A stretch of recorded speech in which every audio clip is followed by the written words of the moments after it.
The Pope leaned forwards. The Pope leaned forwards, a sort of viscous purple foam dribbling from the corners of his mouth. Fools they were, fools they are, and fools they shall ever be. Men who look to us to enable their fantasies as being in any sense special, as being in any sense more worthy than a blind mole rat, a cockroach, a cancer cell. He is lashed to fate no less than any of them, and not a whit better. Nay, far less good, on account of his sickening vanity. He, they, all, are just the froth, the spittle of an unthinking nature, steam boiling off the arse of the brainless demiurge, whose laws cause this, cause that, no one thing worth any more than any other. When a man harms himself, or harms others, there is much fuss made, but nature bats not an eye. Creation and destruction are as one to her. Continue to babble on about these absurd mysteries.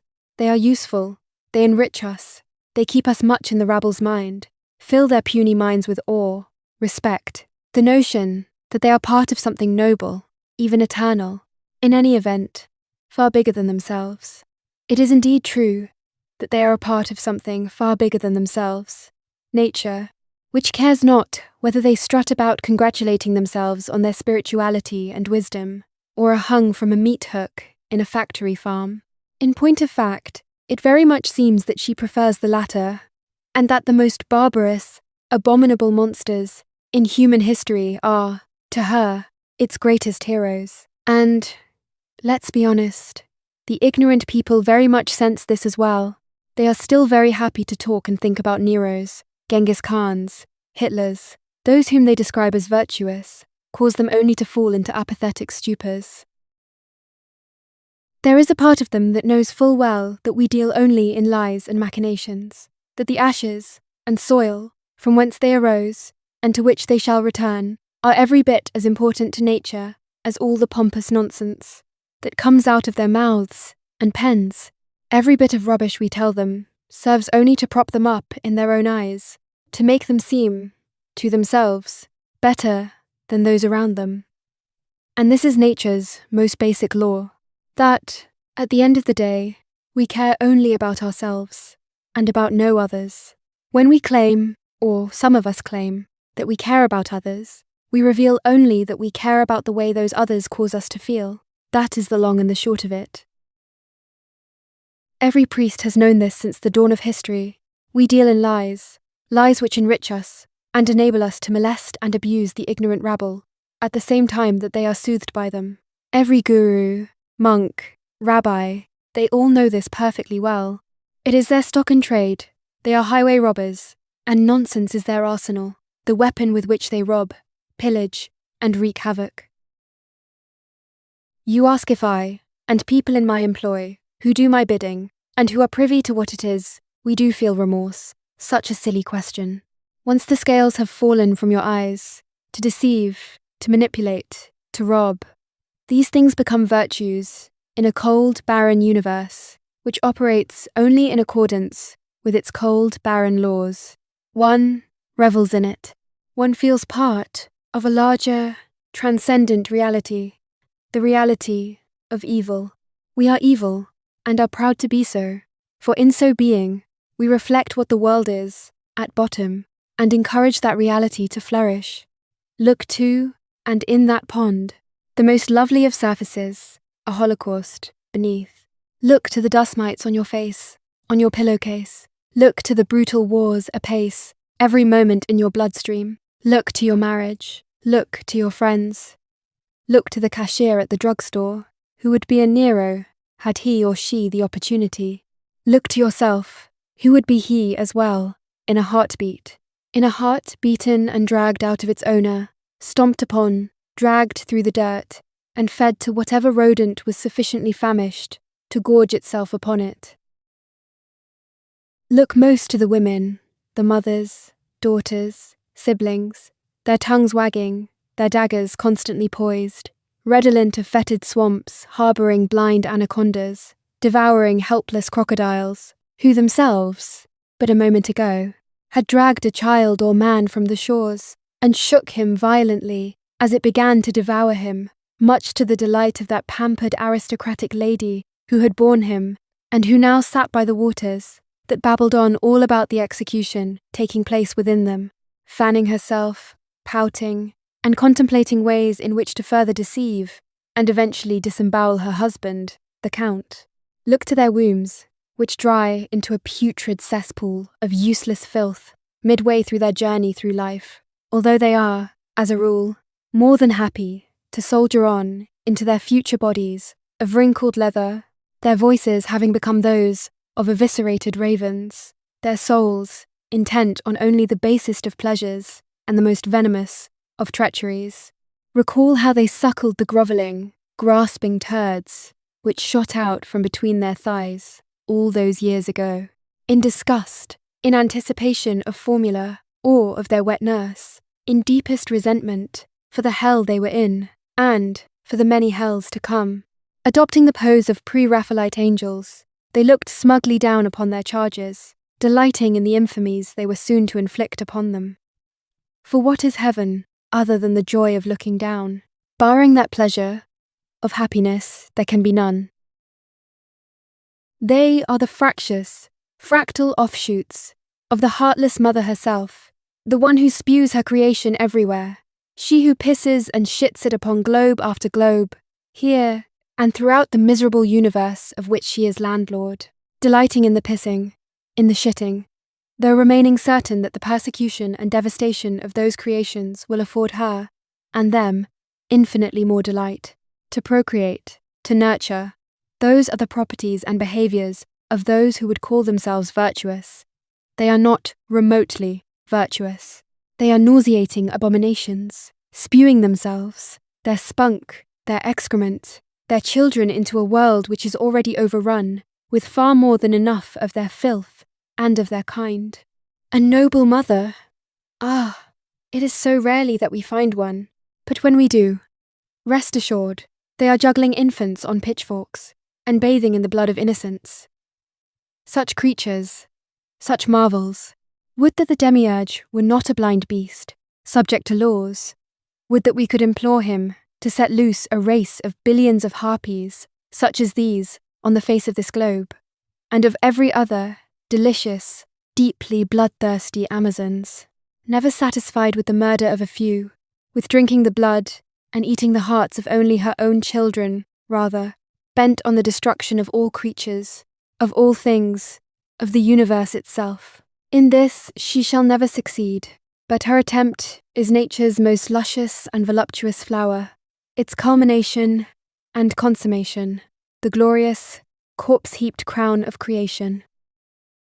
And this love fools profess to have for such creatures, this despicable evisceration, this castration of what a man is, of what a man might otherwise be, how we men grovel and live for breadcrumbs scattered by such scorpions, on deserts of scraggly pubic hair, inhabited by dust mites and crabs, parcelled out, like so many Machiavellis on picnics, to rivals whom they fully intend to poison, smiling to themselves, all the while, as they are flattered, like queens who, the moment our fortunes recede, or hairs begin to whiten, or when they spy another, whom they imagine possesses a bigger cock, perhaps spouting gold, or made of chocolate, will grab the sharpest implement they can find, and stab us lethally and deeply in our bowels, sever our testicles, and feed them to squirrels, laughing, shrieking like hyenas all the while, at our naivete, our gullibility, and, above all, what was our raw, naked need.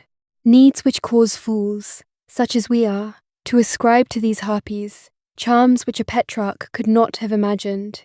Everything that is vile about her now becomes a virtue, every disgusting imperfection a proof of her supernatural beauty, every absurd piece of nonsense that pours out of her poisonous lips a sign of her wisdom.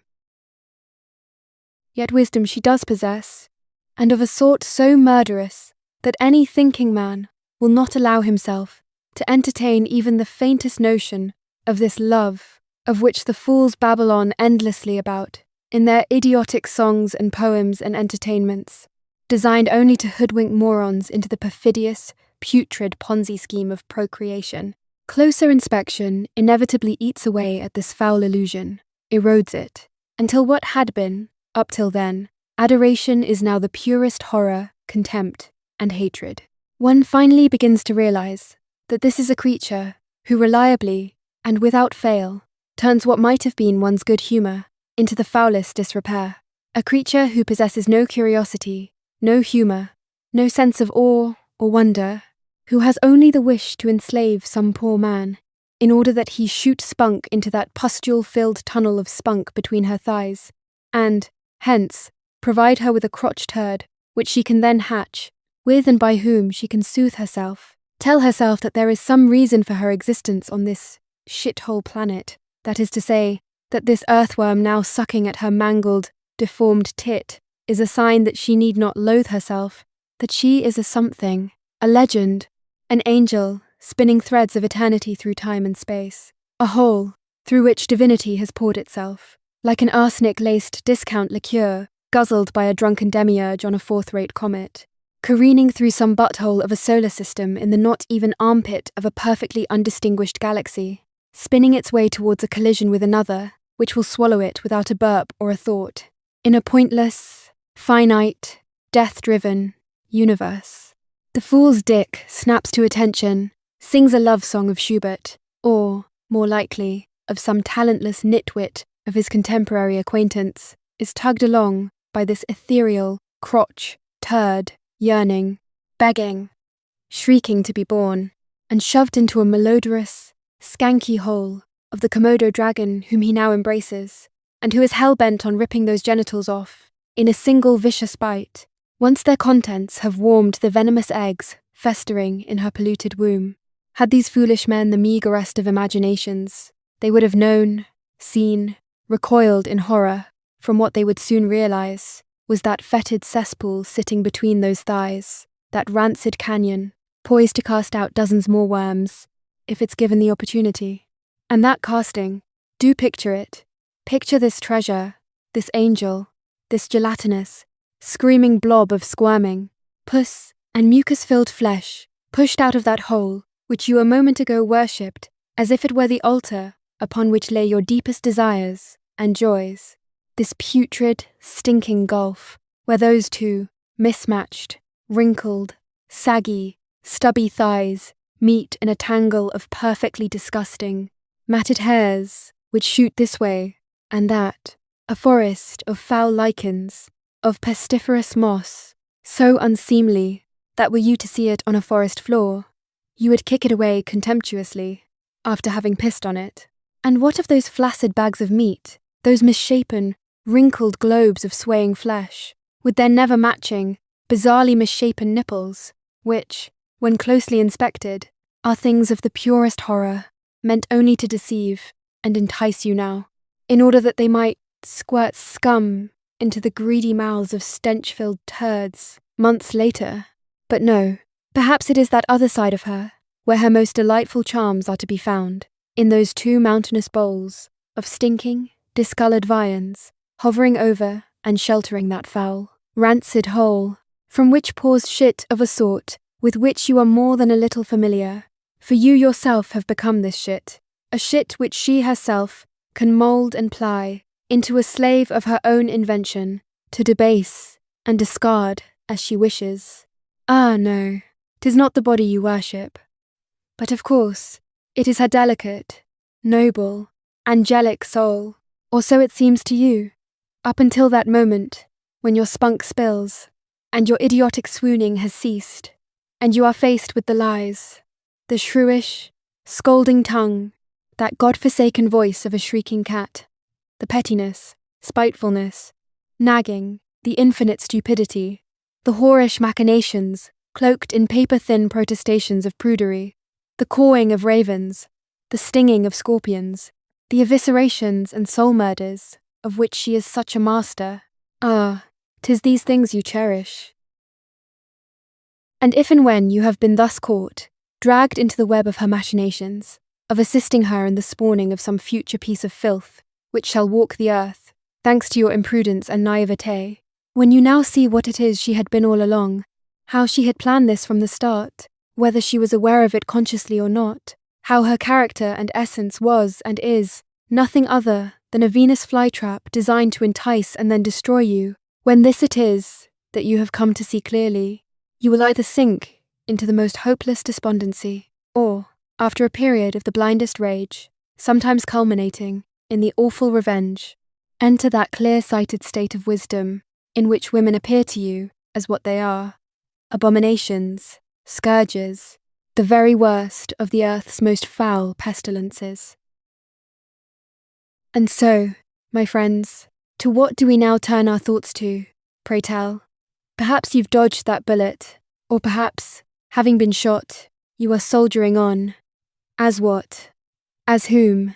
What is left for you, after you've eaten of this delicious food, and are now satiated, after you've had your way with what previously seemed the delightful body of some whore, and are now left disgusted and horrified, after the superficial wonders and beauties of the natural world have fallen away, and revealed the chains of holocaust upon holocaust beneath? Perhaps 'tis time, once again, to inspect that delightful cavity of your beloved, its mucosal walls, its irregular ridges, which provide such an agreeable home to an assortment of bacteria and fungi, those stringy, fibrous muscles, which help to expel the various fluids from said hole, the rubbery, elastic tissue which allows your beloved's gaping crater to stretch sufficiently to allow crotch turd after crotch turd to emerge, to be shat into the world, there to weep, grow old, and die.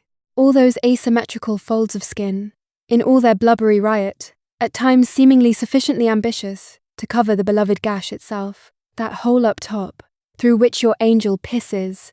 Oh, the ecstasy! Is it not enough to make one drunk with joy? This pinkish raw meat, with its endless ridges and folds, so often full of the rankest cottage cheese and fishy-smelling discharges, is this not heaven on earth? Behold it, in all its glory, worship at its altar, drink deep of its endless flora, smelling so distinctly like the bottom of a stinking, fetid landfill.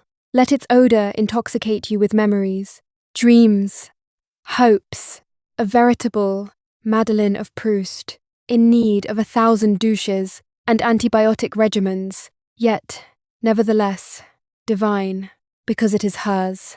Whether it be yellow, green, greyish, white, odourless, or smelling like an overflowing Beijing sewer pipe, 'tis the body and blood of Christ. Drink and eat of it, for, in doing so, thou shalt be saved, and ever more so, when, if fortune smiles upon you, you find, to your delight, various irritations, sores, blisters, pustules, abscesses, cankers, and swellings, which she has received as a gift given, unbeknownst to you, by some rival whom she prefers, and which you soon find belong to you as well. My treasure, my angel, how can I ever repay you this gift, which you bestow upon me, so freely, and with such energy, nay, such blameless, guiltless, artless energy? Well, there you have it, my friend, the sour, stinking cunt, out of which you, and all those you have ever, and will ever meet, have been shat, quite without your consent. Perhaps you imagine that you had been a tad happier, prior to said shitting, bathed, as you were, in the foulness of the womb of the she-devil who bore you, but you would be wrong. Locked in that bestial prison of sour gas and poisonous fluid, you were, at that time, in a state of unimaginable torture, a mindless misery, for which you yet had no words with which to soothe yourself or attempt to explain it all away, and from which, now that you are embodied, you shall never escape. Look at yourself, you filthy insect, with that revolting spittle dribbling down towards your chin, unbeknownst to you, but clear enough to those unfortunate to catch sight of you, with your stomach grinding away on dozens of corpses, the hairs in your nose, in your armpits, sprouting everywhere like stalks of toxic fungi, harbouring countless microscopic monsters busily chewing on you, and laughing, all the while picturing and busily engineering your death, at which time, said chewing will only continue, unabated, and with, as likely as not, all the more vigour and delight. It is only they who are not utterly disgusted by your pasty white skin, drooping furiously like toilet paper, dangling from a discarded mannequin, hanging on in its fruitless struggle against nothingness and death. skin-bearing mouths, and eyes unable to speak, to give voice to the horror, eyes without lids, staring in perpetual horror upon itself, that waxen straitjacket in which you cannot move, in which you do not belong, which wrenches violently back, at times in despair, at others, in the agony of its colon, sloughing off its lining, all the while the nails, growing like daggers, on hands busy rotting, legs limping, stumbling helplessly along, in search of help, camaraderie, some minimal assurance, all of which will never come. You are a carnival of horrors, trapped in a body you had hoped was meant to, and would eventually embrace others, but that you now see is just this thing with armpits, ears full of wax, this thing that creates shit, and then compels you to expel or retain it when and as it wishes, without consulting you. You would claim you are not this body, that the body is an abstraction, that you are something other than this trash bag of shit, piss, blood, sinew, and bone, that you are something other than your corporeal form, something miraculous, and not this cruelest of jokes, that sex is a stained glass window, opening upon the divine, the transcendent, and not simply a concatenation of sweat, spittle, stink, and lies, that you something other than a meat puppet, a marionette, a figurine into whose arsehole Yaldabaoth, the Gnostic demiurge, shoves his bony hand to make it twitch this way or that, to think this or that thought, to desire, to endlessly covet and crave, with neither purpose nor any hope of ever being satisfied. You stagger around under the absurd illusion that your body is something which obeys your will, that it is not merely a playground of random pains, yoked, as it is, like the sorriest of donkeys, to the most pitiless and brutal of masters, on the most arduous and ill-advised of journeys, to its cravings, to its wishes and desires, which you realize are absurd, meaningless, disgusting, to its, and hence your terrors, to your intuition that it might be only a moment until your chest bursts open for no apparent reason, revealing a monstrous, gaping, eyeless face, with a drooling, famished mouth housing, seemingly hundreds of bony teeth, to your obsession with this body, but not that body. No, no, no, not that one. I must have this one, and it must profess to love me, and, of its own accords.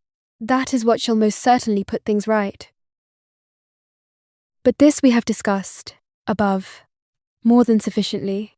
You are a tube, with holes at either end, nothing more, needing, wanting. Your entire existence is nothing other than this constant, needing, wanting, and the world about you. It is nothing. It exists only as the instrument which either pleases or displeases you. Do with it as you wish, for it is not real. It has never been real. Those who told you it was real were lying. They, and it, were, and are, eminently dismissible, and exist in your mind only, in order that they might satisfy or exasperate you. A dream, from which you can now awaken, if you so choose, to viciously embrace and violate the world.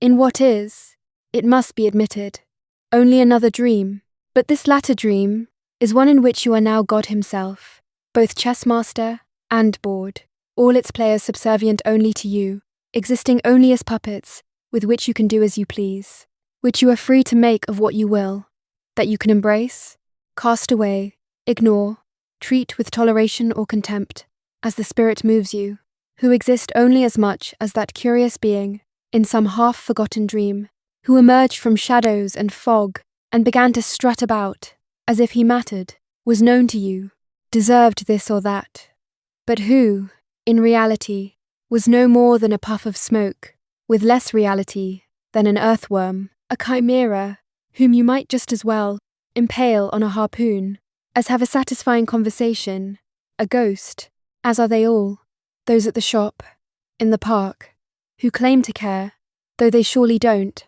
and for whom, in moments of weakness, you attempt to convince yourself that you care, that most absurd of fantasies, which still lingers pointlessly in your mind, because nonsense of this sort had been poured into your ears and down your throat all those years ago by other phantoms, who mattered then and now exactly as much as that self-important hobgoblin who swaggered last night through your dream, and whose throat you now regret not having slit with a disinterested smile, to be forgotten a moment later.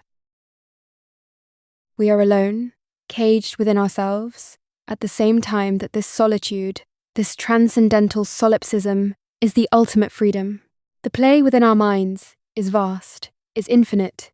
These creatures that appear to us as if they are out there, in a world, are no such thing. They are a bit of undigested beef, as Scrooge told Marley. And when this Marley and his peers convinced Scrooge of this or that, 'twas only a play within the miser's mind, which he was too ignorant to recognize as such.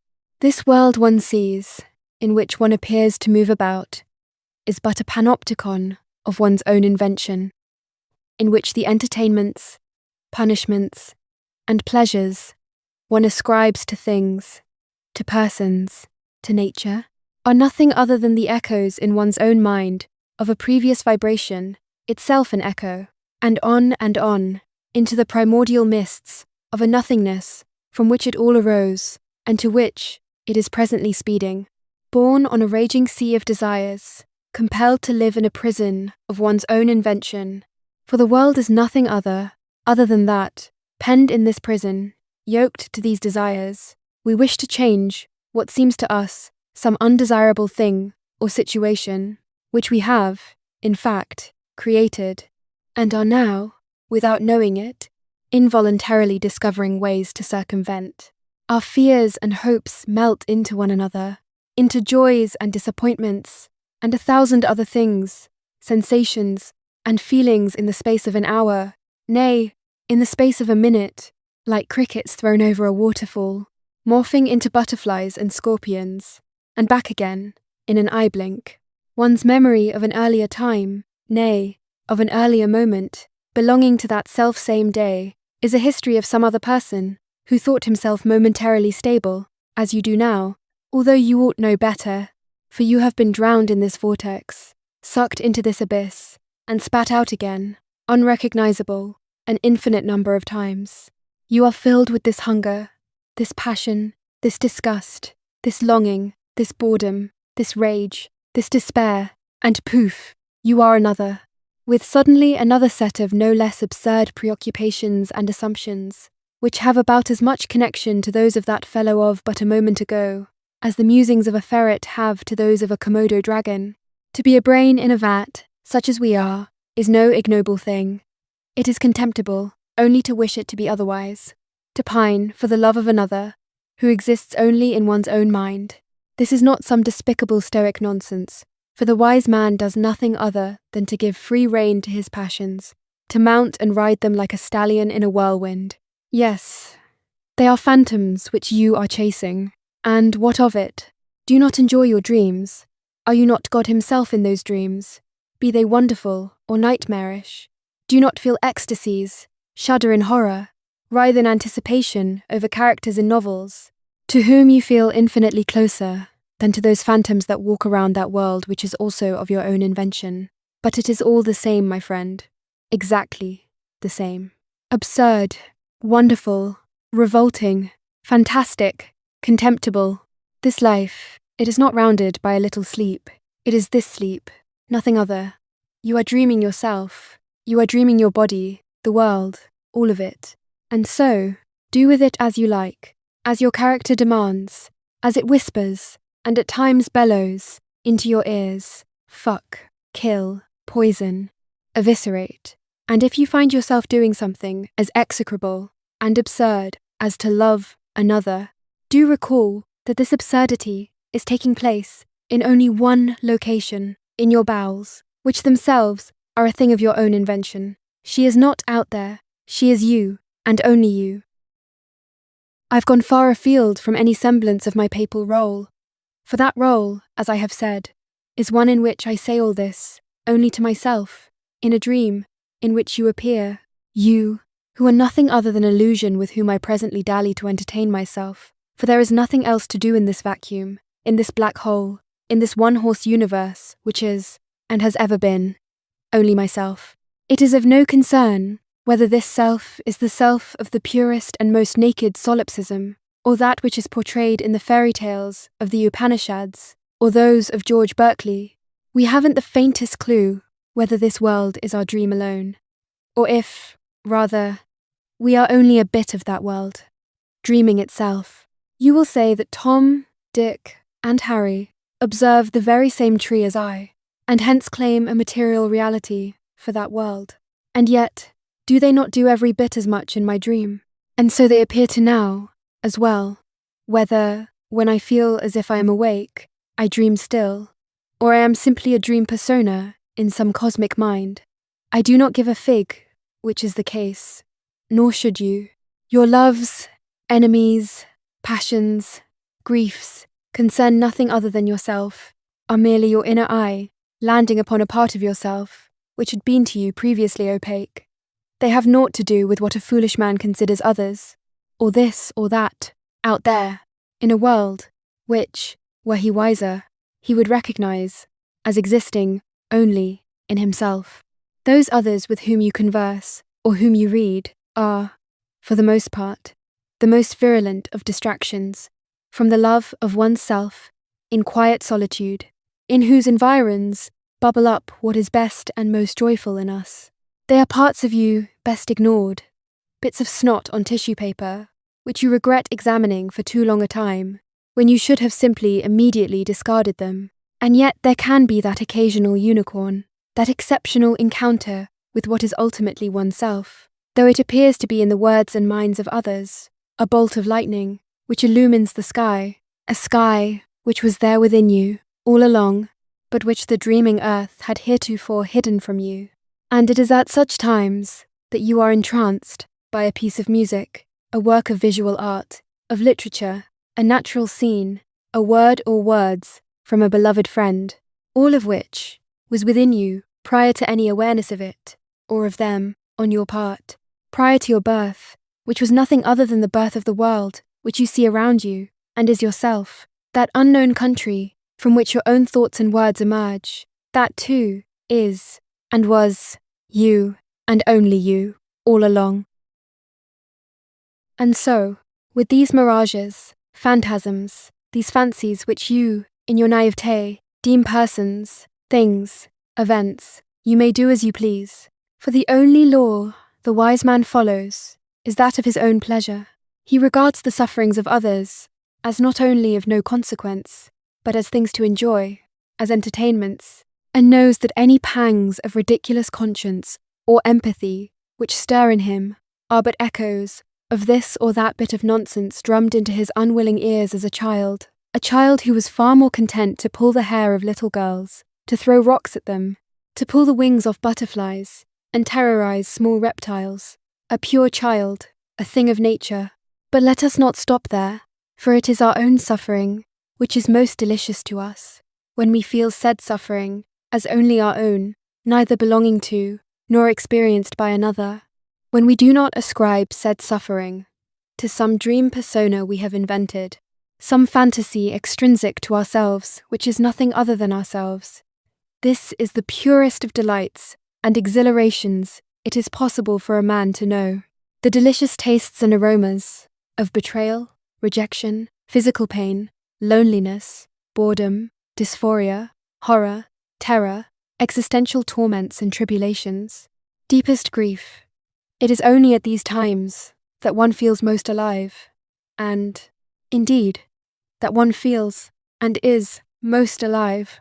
Happy, carefree moments are those we readily and happily offload to morons and cretins, to the fools that live for what is soporific and anodyne, who run giddily into the arms of a culture which happily lobotomizes them, and by which they are more than pleased, intensely relieved, in fact, to be so lobotomized. For a sensitive soul, there are only disappointments, punctuated by momentary pleasures, which go off like Roman candles in the blackest of night skies, never to be retrieved. There are no people, no beings in this world of ours, only ideas, all of which are our own. It is in them we live. And is there a single idea which weakens, exhausts, and enervates a man more than the notion of being a good man, a virtuous man? And is there one which enlivens him more than being a bad one? Of inflicting and delighting in his own and in others' suffering. There is not only a fool, a blind mole-rat of a man, a snivelling woman, nay, a weepy little girl in the body of a man would deny it. And, needless to say, those enlivenings, those vivifications, those greatest pleasures to which a man can attain, consist, primarily, in his inducing suffering in others. To provoke them in some poor animal is of no consequence. There's nothing in that, neither pleasure nor nobility, for the beasts are utterly unknowing and innocent. No, it is man in whom one must thrust the knife, up the arsehole and into his very bowels, while taking great care to look him full in the face, and eyes with the chilliest and most self-satisfied of smiles. For these things, these seeming creatures that pass you by, these things to whom, in your more weak-minded moments, you attribute personhood, in whom you are sometimes tempted to imagine an inner world as vast and rich as your own, these things, I say, are nothing other than you yourself, no more worthy of consideration or kindness than is the shit you just flushed down the upstairs toilet, though, granted, not without having first taken a good, long look at it, full of the most delicious interest and inquisitiveness, an interest akin to that which you feign in the words that gurgle from the throats of these phantoms, who are none other than you, these dream figures, concocted by you to provide merriment and annoyance, that particularly delicious merriment, which results only from annoyance, constructed by you to distract you, not from the shit you just flushed down the upstairs toilet a moment ago, but from the shit that you yourself are, that, randomly fluctuating, momentarily amassing bit of flotsam which, but a moment later, becomes something quite other, a new, other, less familiar self, other, yes, but no less wearisome and awful, consisting only of more endless, idiotic running about, of projects with which you attempt to momentarily convince yourself you're not a hair's breadth from a ghastly death, of countless plans and exploits in which none of the dream phantoms you happen to have pulled out of your arse that morning ever have the slightest interest. Perhaps you should sleep then. That might help, no? Or, rather, perhaps masturbate? But then there's always that gaping abyss, which so inevitably and immediately opens up, once you've managed to squirt, that black hole of misery which opens in your bowels a moment after having finished, of disgust with the vile, slimy gunk on your fingers and clothes, mixed, as it is, with no small fraction of curiosity and pride, but revulsion, over and above all, with yourself, with this world into which you have been thrown, or, more accurately, into which you have thrown yourself, upon whom might you unload your misery? Perhaps, were you to find someone to embrace, perhaps fuck, some dream phantom whom you could pretend is out there, once again, someone who is somehow capable of knowing you, who gives a damn whether you live or die, who professes to love you, but your dream phantoms are as vile, as self-involved, and as profoundly incomprehensible as what you know, understand, and experience as yourself. What you are busy doing is not much other than refining the grimace with which you will greet yourself in the mirror that next unfortunate time you encounter it, making the image that much more hideous, more distorted, and more filled with a rage that would not be content had it the power to blot out the Milky Way and all the life contained within it, that which we know, and that which must surely exist elsewhere within it, all of it bound to be as vile as the life and existence with which we are familiar. For it too, the planet on which it arises, the doubtless gelatinous mucus and scum of which it is composed, is none other than one's self, none other than you. Soldier down, that you might achieve what it is life wants and requires of you, to attain to that profoundest sorrow, that towards which you have been moving your entire life, to feel it, quite entirely as yourself, at the moment of your expiring. For all your philosophizing, your mad scribblings, your engaging with these phantoms for the odd moment, only to experience the inevitable boredom laced with disgust after not more than an hour, the desperate necessity of getting away. You then feel, these things are born of nothing, other than your cowardice, your pretense of your pretentious cowardice. You create, in these phantoms, so many cunts and cocks and snouts and pricks and arseholes and sweat and spittle and stink. Why is it, pray tell, that you have failed, over and over again, to create a heart? Oh yes, didn't you do just that, at 20, for a period of a few months, or so you told yourself at the time? A story whose potency lasted only for those months, and no longer, to be followed by the cultivation of a swinnishness so insistent and appalling that any poetry which had burned within you, for a moment, like a tiny, store-bought birthday candle on the cake of the brat you once were, was squashed, stomped endlessly upon, murdered, many times over, not into some artifact of poetry or prose, mind you, no, rather into the snot drying within, and dripping from that appalling nose of yours, into the stink emanating from your unwashed armpits, into the shit to which you, but a moment ago, were busy waving goodbye, into the spunk greasing your grubby fingers, wiped off on an unwashed leg or pair of too often worn jeans, upon which you assume it will not be seen or remarked upon by the next incorporeal goblin whom you have dreamed up and then upon whom you have happened to chance. You live now only for your hatred, your greatest pleasure, nay, not your greatest, for that term makes no sense. You live now only for hatred, your only pleasure, all that is left to you. You speak, and the words disgust you.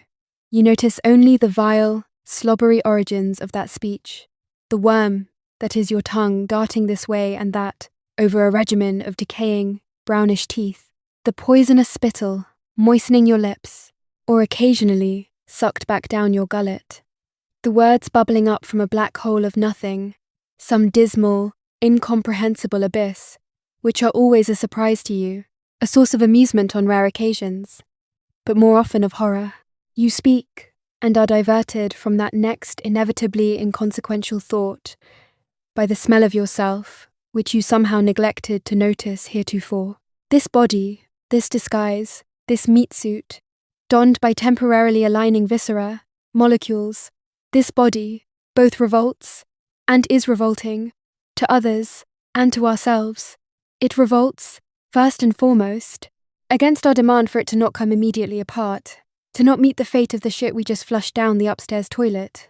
Our body is neither more nor less than that shit, and it is striving, constantly striving, to slit the throat of that abominable farce of having been sewn together and forced to behave as if it were a self, of having to endure, of not suddenly detonating in the Hiroshima of its dreams, of its constant itching and inclination to be undone, to spew itself across the universe in an ecstasy of sputtering, nonsensical, divine, ecstatic madness, mayhem, and pandemonium.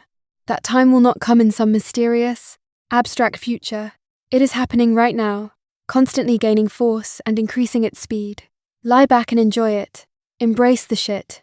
The upstairs toilet waits patiently, rather, more than a little impatiently, for quite a bit more than tomorrow's morning shit. Ask not for whom it waits for you. Crawl into yourself, drink your misery like a fine liqueur. It is, at least, a genuine feeling.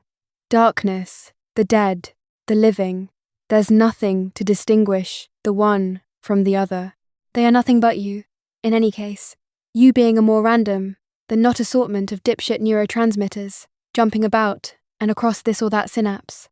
Cling to your filthy, rotten past because it's yours, and you have no way of unburdening yourself of it. It must mean something, yes? Why, of course, it is you, after all, and because this is the case, it is incumbent upon you to smear this shit upon your present, upon your future, upon any of the dream phantoms you happen upon during the course of a day, and to assume those dream phantoms hear and understand that shit exactly as you would, were you listening to all the detestable nonsense bubbling out of your rancid mouth.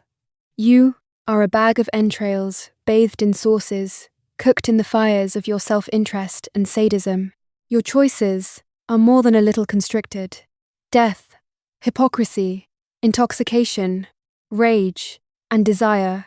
followed, inevitably, by satiation and disgust.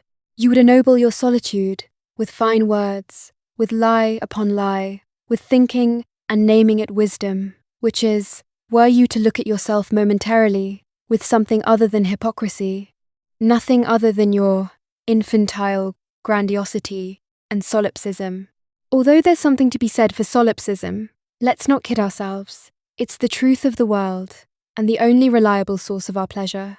And yet, the sound of your voice, even when speaking alone, sickens you. You see quite clearly that the only way to go forwards, in an even minimally honest way, is to sleep, to skip merrily down the path towards oblivion, as rapidly and effectively as you can, in the presence of others, whom you readily recognize as figures of your imagination.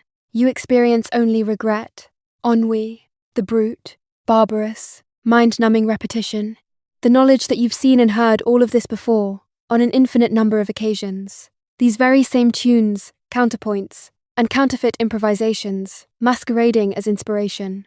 You are tired, bone-tired. Sleep it must be then. It is all that is available, the only reliable narcotic.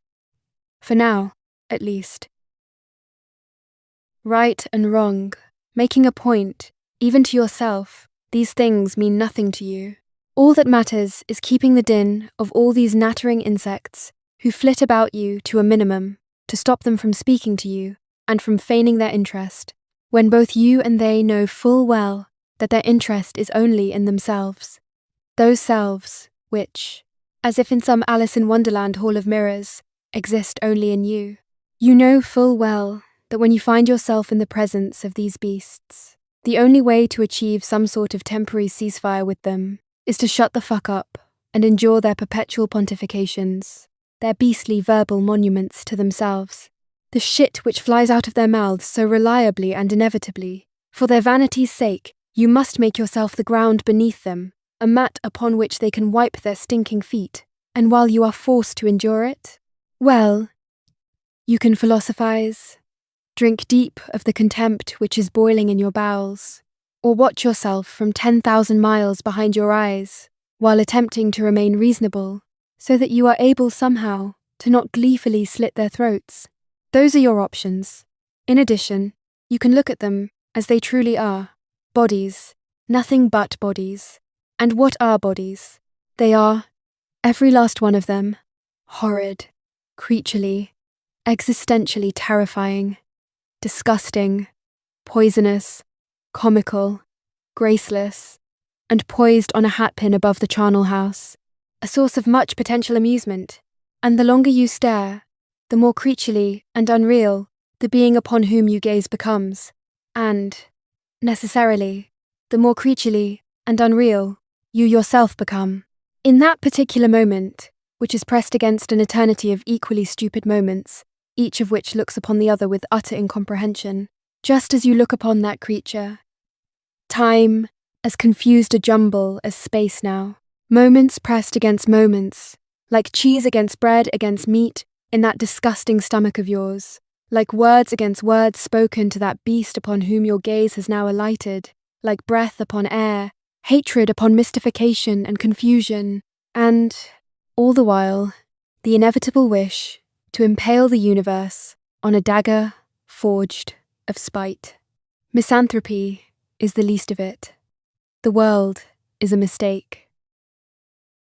A mistake into and out of which we enter and leave in the most absurd and grotesque of fashions, violently contracting wombs and bellies, thrashing wildly in fits and starts of fierce, savage, unbearable stretching, burning, ripping, accompanied by fiendish, scorching pain, in an overarching symphony of the most excruciating body-wide wretchedness, of ruptured membranes, spurting thick gobs of blood everywhere, drenching the vile little head of the abominable crotch turd which now begins to poke its gelatinous, slime-encased head out of one stink pit and into that far larger and infinitely more dangerous stink pit, the one in which it will wring out its wearisome, pointless allotment of days. All the while a pale, piss-coloured goop is blasting out from deep within the womb, as out of the cunt flow streams of bubbly, yellow piss, with everywhere the faint smell of hay, swallowed in the stench of the mountainous pile of shit which inevitably spews out of the mother's arse, as that other, flesh-encased pile of shit continues to make its way out the other end. Push, bitch. Push out the monumental piles of manure you've been carrying in your bowels and womb these many days. Flood the world with your filth, your abominations, the one a source of only momentary disgust, the other doomed to host and inhabit a lifetime of horror, terror, misery, and torment, to both experience it and to inflict it. Perhaps the little blob will arrive with a veil over its hideous face, appropriately and, ironically enough, for it is now to be the bride of death, wedded to it for all eternity. Perhaps the monstrous little barbarian has arrived swathed in gobs of cheese, smelling of tit milk, which is to be wiped off in paroxysms of feigned ecstasy. Not long after, the thing becomes visible, that little slab of brownish beef, smelling like raw liver and lemon, and to which a hellish, whitish tapeworm is lustily attached, that most horrid of things, musty, metallic, blood-red and spongy, all of it resembling nothing more than a pot full of congealed, bloody excrement, a missive, straight from the hell from whence it has emerged. Eat, drink, and be merry, husband, for this atrocity, this diabolical feast, is your doing, your moronic, evil contribution to this ever-burgeoning satanic swamp of misery, this world of ours. Smile as if you've achieved something, for indeed you have. Exactly what rodents and cancer cells achieve, no less and no more. Look tenderly, with a father's love, upon that bloody lump of meat, which is just sloughed out of the very same hole into which you shoved, not all that long ago, that pathetic, little, much-cherished dick of yours, while you and she gurgled protestations of a love which didn't then and has never existed. Observe most diligently that hole from which has now emerged this monstrous baboon, this hunk of rotting flesh and worms. Listen to its sobs. Why, pray tell, dolt, do you think it sobs?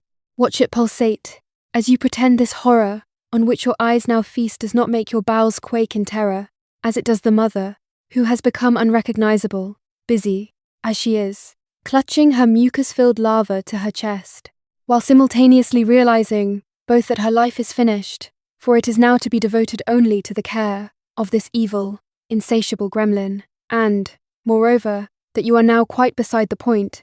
You've given her what her deepest self, of which she heretofore had been profoundly unaware, and of which she was only the unwitting servant and vessel, what that self has been wishing for since time immemorial, since the first, vile, famished, self-replicating molecule tragically appeared in some hot vent on shithole Earth, eons ago.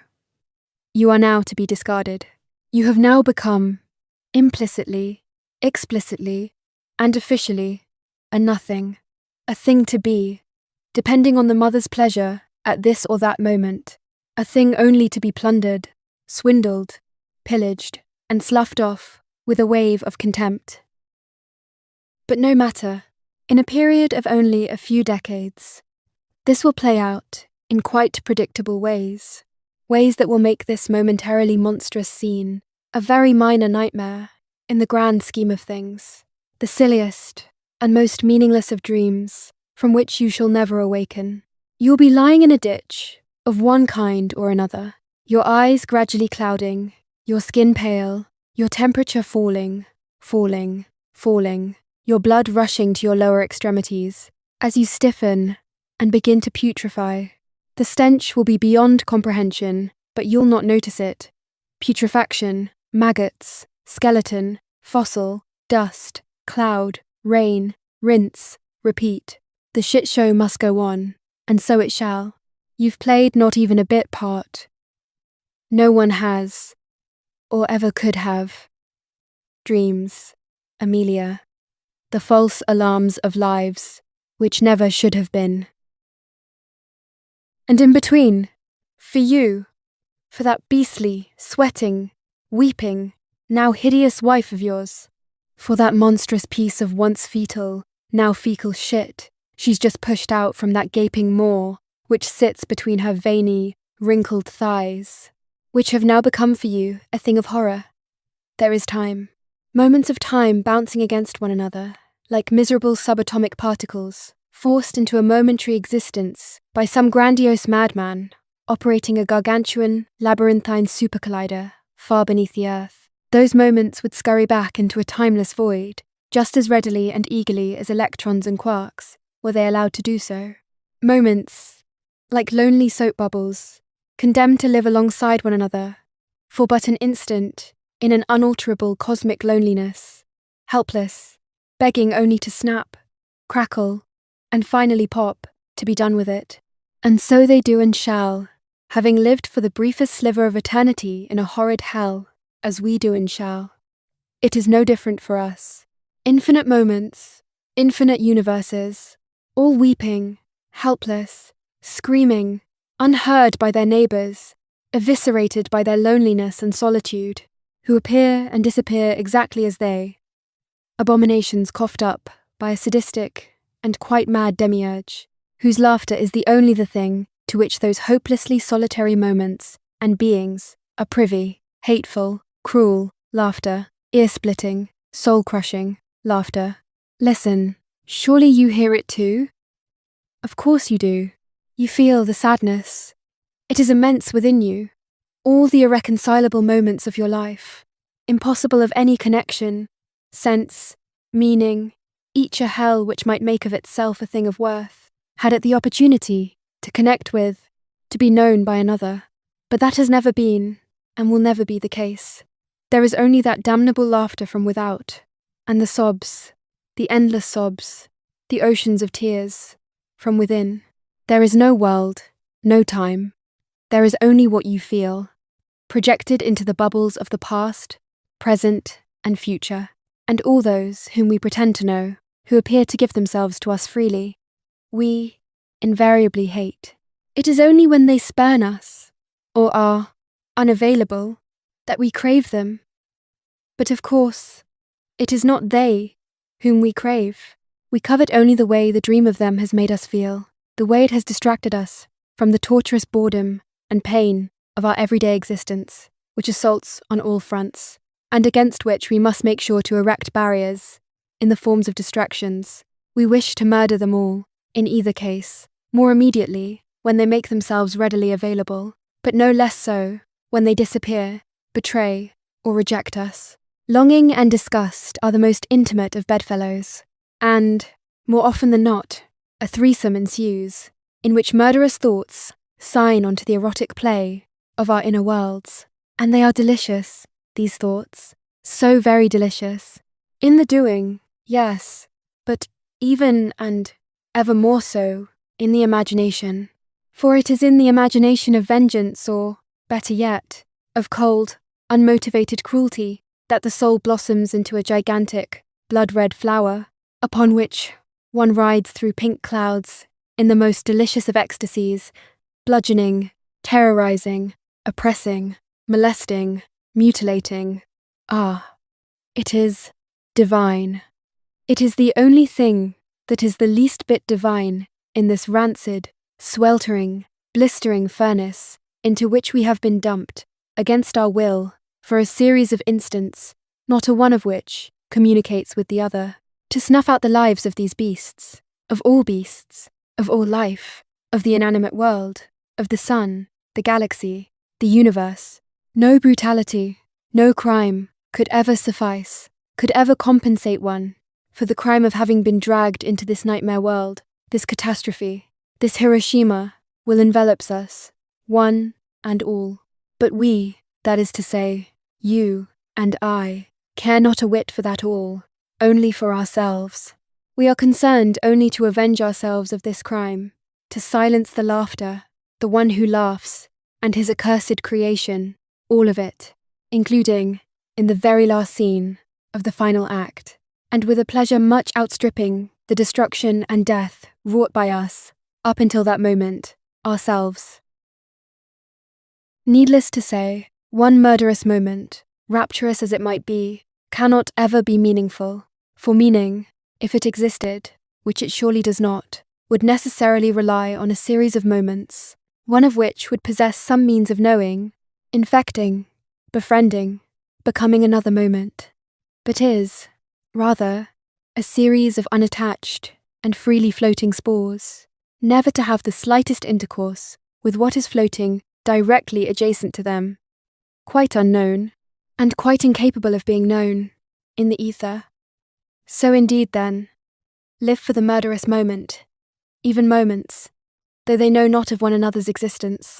Drink deeply of them, you who don't exist either, for the whole thing is a jumble of absurdity, pebbles strewn randomly on a non-existent beach by a giggling, idiot god, and signifying nothing.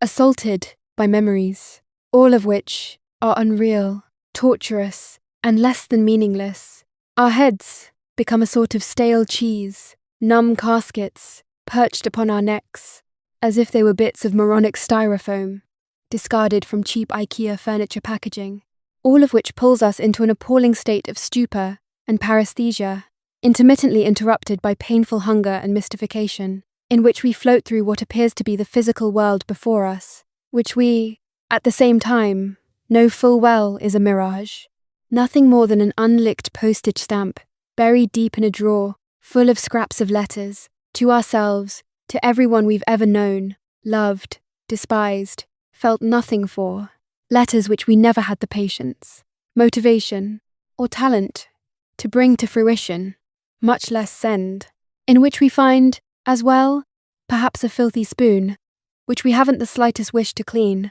or a cricket, whom we momentarily consider attempting to catch, and whose life we might then attempt to preserve by ferrying the creature gently outdoors, but soon think better of it, as we fall involuntarily into the deepest and most familiar of apathies and oblivions, given also that said cricket is nothing other than a momentary hallucination of some doppelganger with whom we are unfamiliar, he who had not the slightest notion of cleaning either spoons or himself, for that matter. This doppelganger, who has momentarily co-opted our senses, this dead thing, this zombie, for whom spoons and crickets are nothing other than the chatter of worlds we neither care for nor inhabit, infinite, incomprehensible, internal and external worlds, merging, spinning, lacerating, and eviscerating us, blowing through our bowels like galaxies, up from and out of which we once crawled, only to find ourselves beneath some unfamiliar bed, attempting to hide ourselves from creatures whose only pleasure consisted in attempting to convince themselves they were alive through nocturnal rituals of sadism passed down to them from ancestors, spun out through bubbles of time, hearkening back to the first rogue DNA molecule, which was, indeed, initially confused, yes, stunned and astonished, but which soon found its bearing, felt its passions arising within it, and came to understand its destiny, to rip, shred, torture, murder, and consume. A passion we all share, once we've either been sufficiently honest with ourselves, or have been forced by some vigorous or excruciating circumstance to cast off the shackles of civilization's nonsensical prohibitions, shoved down our throats both by weaklings, convinced they'll be left alone, once they finish shoving those rules of gold, which they long ago invented, down our throats, and by tyrants, whose wish is nothing other than to keep us imbecilic, harmless, and obedient. But of that most of us remain unaware. What we are aware of is, above all else, this intolerable, sharp, racking otherness, and profound loneliness, this beast within us, which is us, screaming into the void, to be touched, known, loved. We screech, we bellow, we howl into the void of a world which is not real, where we find only the echoes of our putrefying bowels, written into everything we see, everything we encounter, be it week-old roadkill, or fireworks of celestial northern lights, shooting through the night sky. With art we sometimes delude ourselves that we have pierced through a sort of veil, a veil which keeps us from what so often eludes us in our mindless daily lives, that we have somehow been made privy to the interior world of this or that genius, and that we are no longer entirely condemned to the execrable isolation we so often feel in our daily lives, shut off from any and all beings, amongst whom we make our way through this venal and endlessly petty world. But this is, needless to say, the purest nonsense. The artwork serves only as a well-crafted vehicle, enabling us to bore down to some depth of ourselves, to shine a floodlight on terrains we previously had not the remotest clue existed within us, that were already very much there, only heretofore unobserved by us, because unavailable. Were we to be honest, we would see, with a great deal of certainty, that our response to a work of genius is only further, irrefutable proof of our hopeless solitude, that there has only ever been, and only ever shall be, us, ourselves, this thing, this rancid bag of meat in which we find ourselves imprisoned, this nightmare, this stinking, overly familiar set of terrors and confusions, this body which betrays us so constantly and consistently, settling down momentarily only to rise again, full to bursting with some new set of pains, and with omens of imminent deteriorations, of one sort or another, of the putrefaction which we observe in the unrecognizable images of ourselves in mirrors, which terrify us, annihilate us, and betray us, at every turn and at every moment. We are attracted not least because, not having to acquaint ourselves with said genius, in the flesh, in his or her stark and reliably disappointing, more likely disgusting, reality, we may project onto them, and their works, parts of ourselves, which now feel elevated, and which may, at times, be so, but they are far more likely to be just prosaic parts of ourselves, for which we are suddenly much gladdened to find that we now have permission from seemingly on high to believe these objectively commonplace character traits and sensibilities of ours, somehow noble, and from this we then deduce both our own superiority and the inferiority of others, who are now worthy only of our impatience and scorn. How delicious! Snobs are only those who are foolish enough to broadcast this self-deception. And yet, the faux humble lover of late Beethoven quartets, with and through which he might very well have the most delightful, though necessarily and exclusively self-referential experiences, is not one whit less a snob. His deceptions are just a bit cagier, of himself, first and foremost, but no less of those around him. Having been awakened by vapours wafting up from hell, which clear both sinuses and mind, one sees what all this has been all along, these so-called people, but not only them, all these rooms, beds, blankets, dogs, trees, squirrels, mountains, lakes, ponds no more full of scum than the so-called people, rooms, beds, and blankets. It's all of a piece, a monstrous piece, a practical joke of a universe, a universal practical joke, all the joke of some sadistic, Gnostic demiurge, some Yaldabaoth, whose hidden laughter pours out from black clouds, from beneath anthills, one encounters, on walks, through scandalously unhinged forests, from everywhere, from, and in everything, every inch of our bodies, within, without, right, left, above, below, before, now, to come, a seething, microbial world, buried within and beneath black algae, which demands we mourn this or that piece of conspiratorial filth, whom the present tyrant happens to favour at some particular moment, and wink, while the heads are blown off tens of thousands of starving children. Black algae, black march to the scaffold, from which our heads, too, are to roll. Stare at anything, some momentarily gorgeous natural phenomenon, some woman whom you desire desperately, your beloved dog, child. Stare long enough, and they will all become, every bit, as absurd and meaningless as a word you've mindlessly repeated scores of times, and, in so doing, have revealed the emptiness, at its core, at its speaker's core, and at the very core of existence. And that is the optimistic outcome, one of apathy and absurdity, both of which carry the potential for adopting a pleasant, even comical distance. It is, however, far more that likely these visions, beings, and body parts will reveal themselves as, and remain horrific, nightmarish abominations.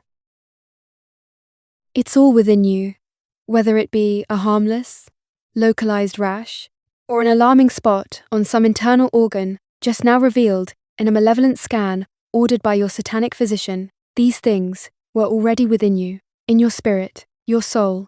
They're to be randomly and momentarily illumined by some remark, scent, melody, counterpoint, fugue, buzzsaw, enticing woman, or horrid crone. They are all already there. You take them for a sort of global truth, when they really are just hobby horses, upon which your ass happened to find itself, at that particular moment, through no virtue or wisdom of its own. Predictably and invariably, this horse then finds bushels of hay upon which to feed itself in the bowels of your memory, whether you are aware of said memories or not, to reinforce and nourish itself, to provide it with the girth and confidence to assert that you, after all this time, are surely now seeing clearly that the madness and folly of your youth is surely a thing of the past, now that this unassailable truth, or worldview, upon which you've just happened to install your bunghole has been grasped. And yet, after a few days, weeks, months, or years, this bold steed becomes the most ephemeral of beings, a lunatic dream, something which you couldn't possibly have thought, believed, or felt, a demented pony, shuffling aimlessly in a hall of mirrors in some sub-Saharan desert, struggling to survive, while, at the very same time, half wishing for death. The Stoics, those laughable fools, but no more so than the other hordes of cults through which your psyche has passed, mesmerized momentarily by this or that bit of nonsense, and compelling you to then obnoxiously proselytize your friends and acquaintances, succeeded only in implanting within you the burning desire to slit this or that new acolyte's throat. And you did it. You couldn't help but do it. You were more than happy to do it. Now, and only in this moment, do we find what we pretend to ourselves is wisdom. What we've actually found is just another bubble of soap, which, when pricked, smells, at first, of a fart, seeming to have been dabbed with the fragrance of a buttered croissant, but which, after a few moments, reveals its bouquet to be only that of one's vanity and blindness, a cheap cologne which unfailingly offends the sensibilities of those unfortunate enough to inhale its fetid perfume. It is the dollar store toilet water of which we all are, made. Air the room, flush the toilet, fumigate vigorously, then rinse and repeat. During a flush in which it feels appropriate to do so, have an accomplice violently thrust your head into said toilet with a plunger, perhaps while he or she whistles the forest bird's little ditty from Act 2 of Wagner's Siegfried. Last week you were a Stoic. This week you're busy reading Marx. Next week you'll more than likely be lying ice cold in some discount morgue. And it shan't be a set of glorious symphonic variations being performed. Rest assured, you are a neurotic. You are at least intermittently aware that these, momentarily, seeming to be true bits of yourself, which you had at first inhaled with delight, become, not very long after, utterly incomprehensible. That is to say, what it was about these things that had previously entranced you is now something which you can no longer even locate, and which utterly mystifies you. You cannot remember those pieces of that apparently now dead self which found any interest or took the least pleasure in such things. And at such moments you feel your soul, the existence of which you never did and never will believe in, slipping through the cracks into the air all around you that you'd barely noticed, out through every pore of the body which betrays you constantly, each day in some terrifyingly novel way, and with considerably increased and renewed vigour. You grasp this air, but there's nothing there. It, and you are nowhere to be found. Within, with it, there is only the abyss, which, who, has conveyed to you, quite plainly, on innumerable occasions, that it despises you, not to mention the ceiling, which is about to fall upon you as well, after which the sky, and, finally, the heavens in which the Gnostic god is busy buggering a host of angelic arseholes, as depicted so charmingly in those miscellaneous apocryphal gospels of which you'd once been so fond. And suddenly you are overwhelmed with loneliness, with the wish to see, to embrace, to kiss Mademoiselle the 10th, knowing full well that what you desire is only to remain in that desire, not to risk fulfilling it.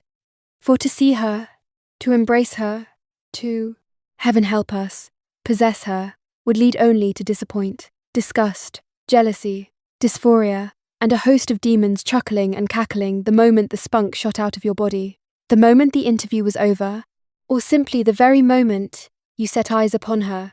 Such is the way in which the demiurge has set the rules for this dime store board game, in which we all find ourselves, dragged, as we are, this way and that, by the metaphysical magnets which lurk just beneath us.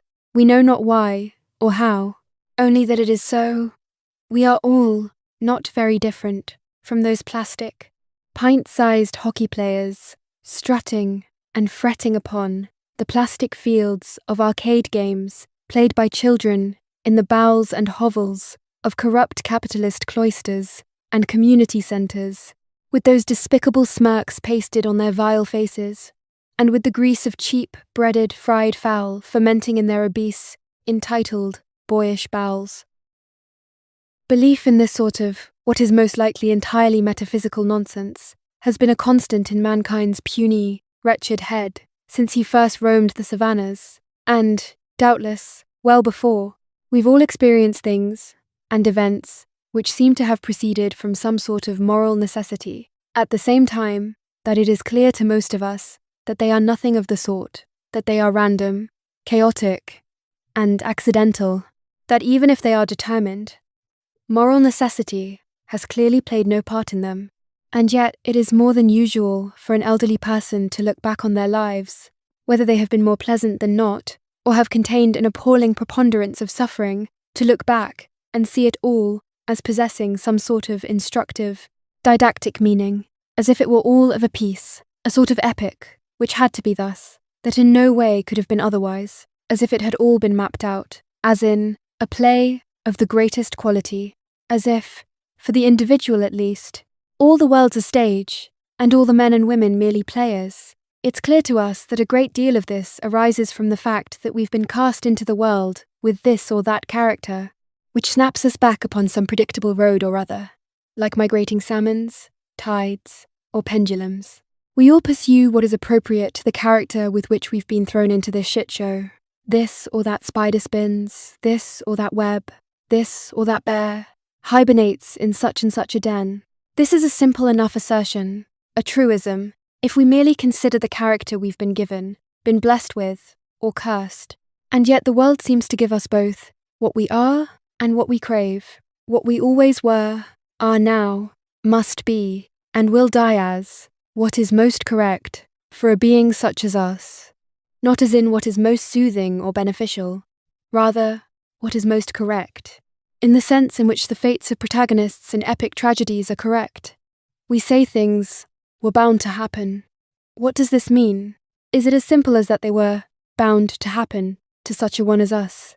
We hardly control the motion of the moon and stars, and yet we are allied with them, puzzle pieces in the universal jigsaw puzzle, which would appear as no puzzle at all to a being standing outside what appears to be chaos to us monkeys, stranded as we are on a flying rock.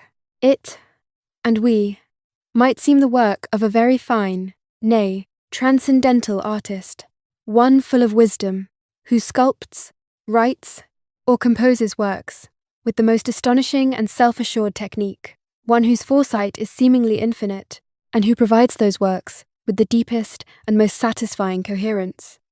But that coherence and foresight cannot possibly exist within us. We are insects, borne aloft on a wind which is wild and powerful and chaotic, yet somehow intelligible to us, at least in retrospect. This is all palpably absurd and deeply obscure, and yet we all feel it, the atheist, no less than the most simple-minded religious person. This can all be readily dismissed as teleology, New Age nonsense, as the purest gibberish, these obviously infantile notions of justice and karma, of a universe which somehow dispenses justice, as if it were nothing other than a vast cosmological preparatory school or monastery. There is no end to the refinements of palpable nonsense to which man has gone seeking to justify this. Persistent, inescapable, intuition, just as surely as every thoughtful man rejects it. And yet, every man is none the less convinced of it, by virtue of his experience, more and more so as he ages, and never more so than at the end of life. Omens are not exclusively the domains of fools and grifters. We've all felt them, and we've all believed, and continue to believe in them. And if this life is but a dream, though very few of us are rowing merrily through it, then it's taking place in some sort of mind, and does not every blockhead become a sort of genius in his dreams? And if there is anything to all this nonsense, if we are all indeed mucking about in some sort of cosmological, symphonic composition, ought we not complain to the music director that it is the most abominable of pieces, with the most execrable of endings, which almost never ends as we would have imagined, as we, or others, felt or feel that it should have ended? There is the occasional death which reflects the life that preceded it. For example, he died as he lived. But that is the exception. Brutal chaos is the rule, all of which is to say that the instincts which cause us to consider our lives as the greatest of Sophoclean tragedies are as likely as not to be only the feeblest of self-justifications and fairy tales. With this in mind, we trudge onwards to meet our doom with, at least we console ourselves, some minimal honesty. Even if the design is indeed there, it clearly does not love us. When one falls down the stairs and arrives on the landing, a heap of broken bones, rest assured that it was precisely the right set of stairs and injuries for that particular individual in that particular moment, as if the universe had been waiting patiently, yet assuredly, for centuries, for that one, single, graceless misstep. Laugh not at the absurd design of the thing, but at your previous willingness to pretend it was meaningful. Laugh at the two-bit, cosmic vaudeville act into which we've all been thrown. It's all you have left, all any of us have left. The only genuine thing that remains to us, other than grievous pains, soul-crushing longings, and suffocating boredom. Well, that, and sleep, delicious and milk-laced, primordial, bestial sleep, where one's most abominable nightmare is the source of 1,000-fold more pleasures than one's greatest daytime delight. For in sleep, one is God, the demiurge, the abyss, the heavens, the inner, the outer, one's shriveled insect of a self that squashed and bogus pretense one walks through the day pretending to be, might very well be horrified, shaken, shocked, and unnerved. But that self is to who one really is, as an infinitesimal, unnoticed rash on one's buttocks is to one's heart. It is to be scoffed at and discarded.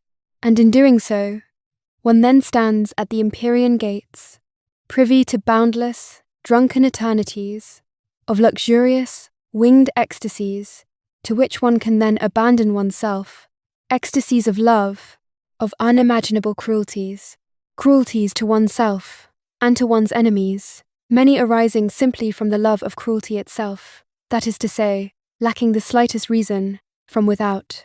When the ceiling of a crumbling, ramshackle forest cottage becomes the vault of heaven, the cricket in the bathroom sings as if he were the Archangel Gabriel, singing, as he rubs his little wings one upon the other, melodies, nay, symphonies, of unimaginable beauty, lost, sacred cantatas of Bach, newly discovered and unheard until this very moment, the overture to the opera about the Buddha Wagner, toyed with writing, having completed Parsifal, or the most heart-rending and gorgeous melody of one's own invention, in a style in which one hadn't the faintest idea one could compose. And, needless to say, above all else, it is the charm of this risk-free embrace of death one cherishes, after which one so often feels renewed, yet, just as often, fails to recognize what has been lost. What precisely is it that has been lost? The self you were but a moment ago, the self of the night before. It is a very different being that now arises from sleep, which now awakens from that little death, a being that does not entirely recognize the one that embraced sleep so sensuously just a few hours ago. Where has he gone, that being? We don't give it a second thought. Were it an actual resurrection, we should be astonished. But because it is a different being who has now emerged from the corridors of sleep, there is not the slightest amazement. Everything seems just as it has always been, from this being's point of view, who has quite forgotten the self so willingly cast off just hours ago. Perhaps that previous self now wanders in some asphodel meadow, or, more likely, Hades, a staggering, miserable, perpetual insomniac, seeking a no longer extant world, finding only dark shades, grievous and famished looking, with torturous looks of longing engraved on their long faces, playing inscrutable variants of something resembling chess in grim pastures. But now this new being arises, perhaps with the solution to some problem which had irked and confused his previous, cast-off self, quite pleased with himself, and scurries off excitedly to put this fresh solution to the test, and then, more than likely, having once achieved his goal, sinking into the deepest despondency, for the solution, the achievement, having now been accomplished, is now, immediately, and necessarily, a dead thing, not a sleeping thing, which might emerge, like some butterfly or phoenix, to take wing, to blaze and soar through azure skies, but a cold, lifeless, inert thing, a hateful thing, which has betrayed its maker utterly in its having been brought to completion, a lump of coal, dumped onto what one had hoped would have been the most sumptuous and delectable meal. And then, invariably, the urge to sleep returns, to die, to beat this all down, this Ponzi scheme of existence, to lock it in some leaden strongbox, and dump it in a deep, blood-red sea. You feel it arising within you, that not unpleasant pressure in the forehead and around the eyes themselves slightly burning, closing, giving way, begging for the workday to come to a close and be sent home, where the familiar opium den of stupefied sleep beckons, like some narcotic, oriental harlot, heaving her perfect breasts towards you, gently and silently mouthing words which don't matter, only the motion of her mouth matters, of her lips, of the little shrugs and tugs of her eyes, as she beckons, this sleep goddess, this angelic hustler, who gently caresses the lids of your eyes, closes them, her musky smell carrying you off into the deepest and most fragrant stupor. This sleep, where every phantom of your past will float through space, exchanging bodies, expressing things to you they never did or could in daylight, in waking life, things which they most certainly feel and have always felt.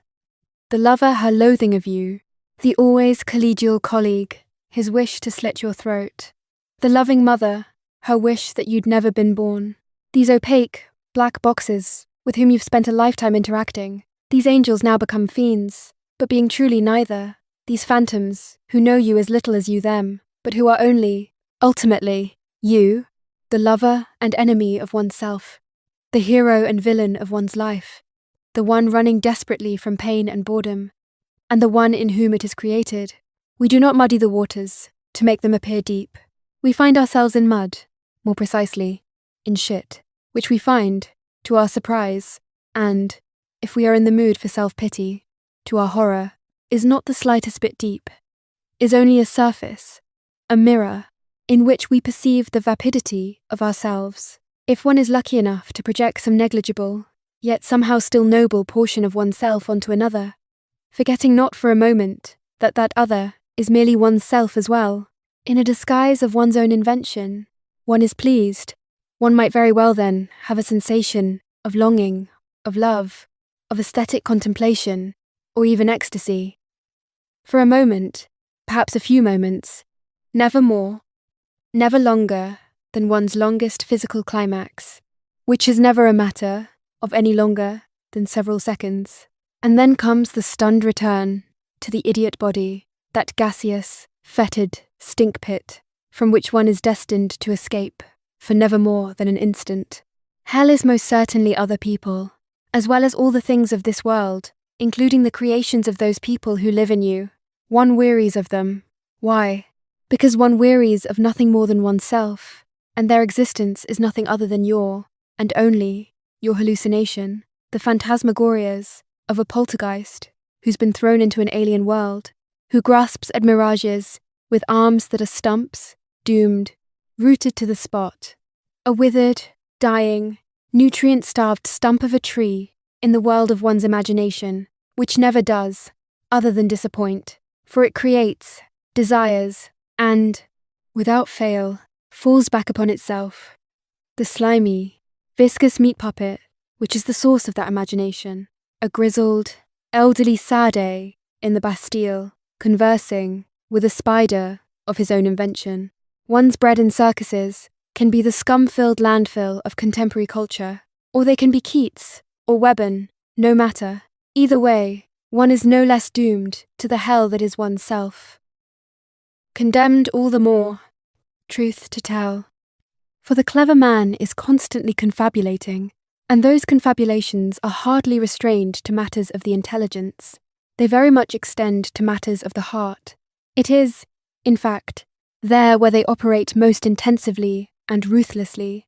When speaking to an object of which you are fond, or for which you feel contempt, when embracing them, or even when thrashing them mercilessly, you're not speaking to, embracing, or thrashing, whatever it is they might, in fact, be, but rather a sort of scarecrow which your imagination has fastened to them, and which conceals them, if it is true that they were ever actually anything in the first place, at least from your point of view. It is with this scarecrow that you converse. It is she whom you embrace, whom you kick to the ground on a whim, and without a second thought, a dime store puppet whom you have created to serve your momentary needs, projections, and wants.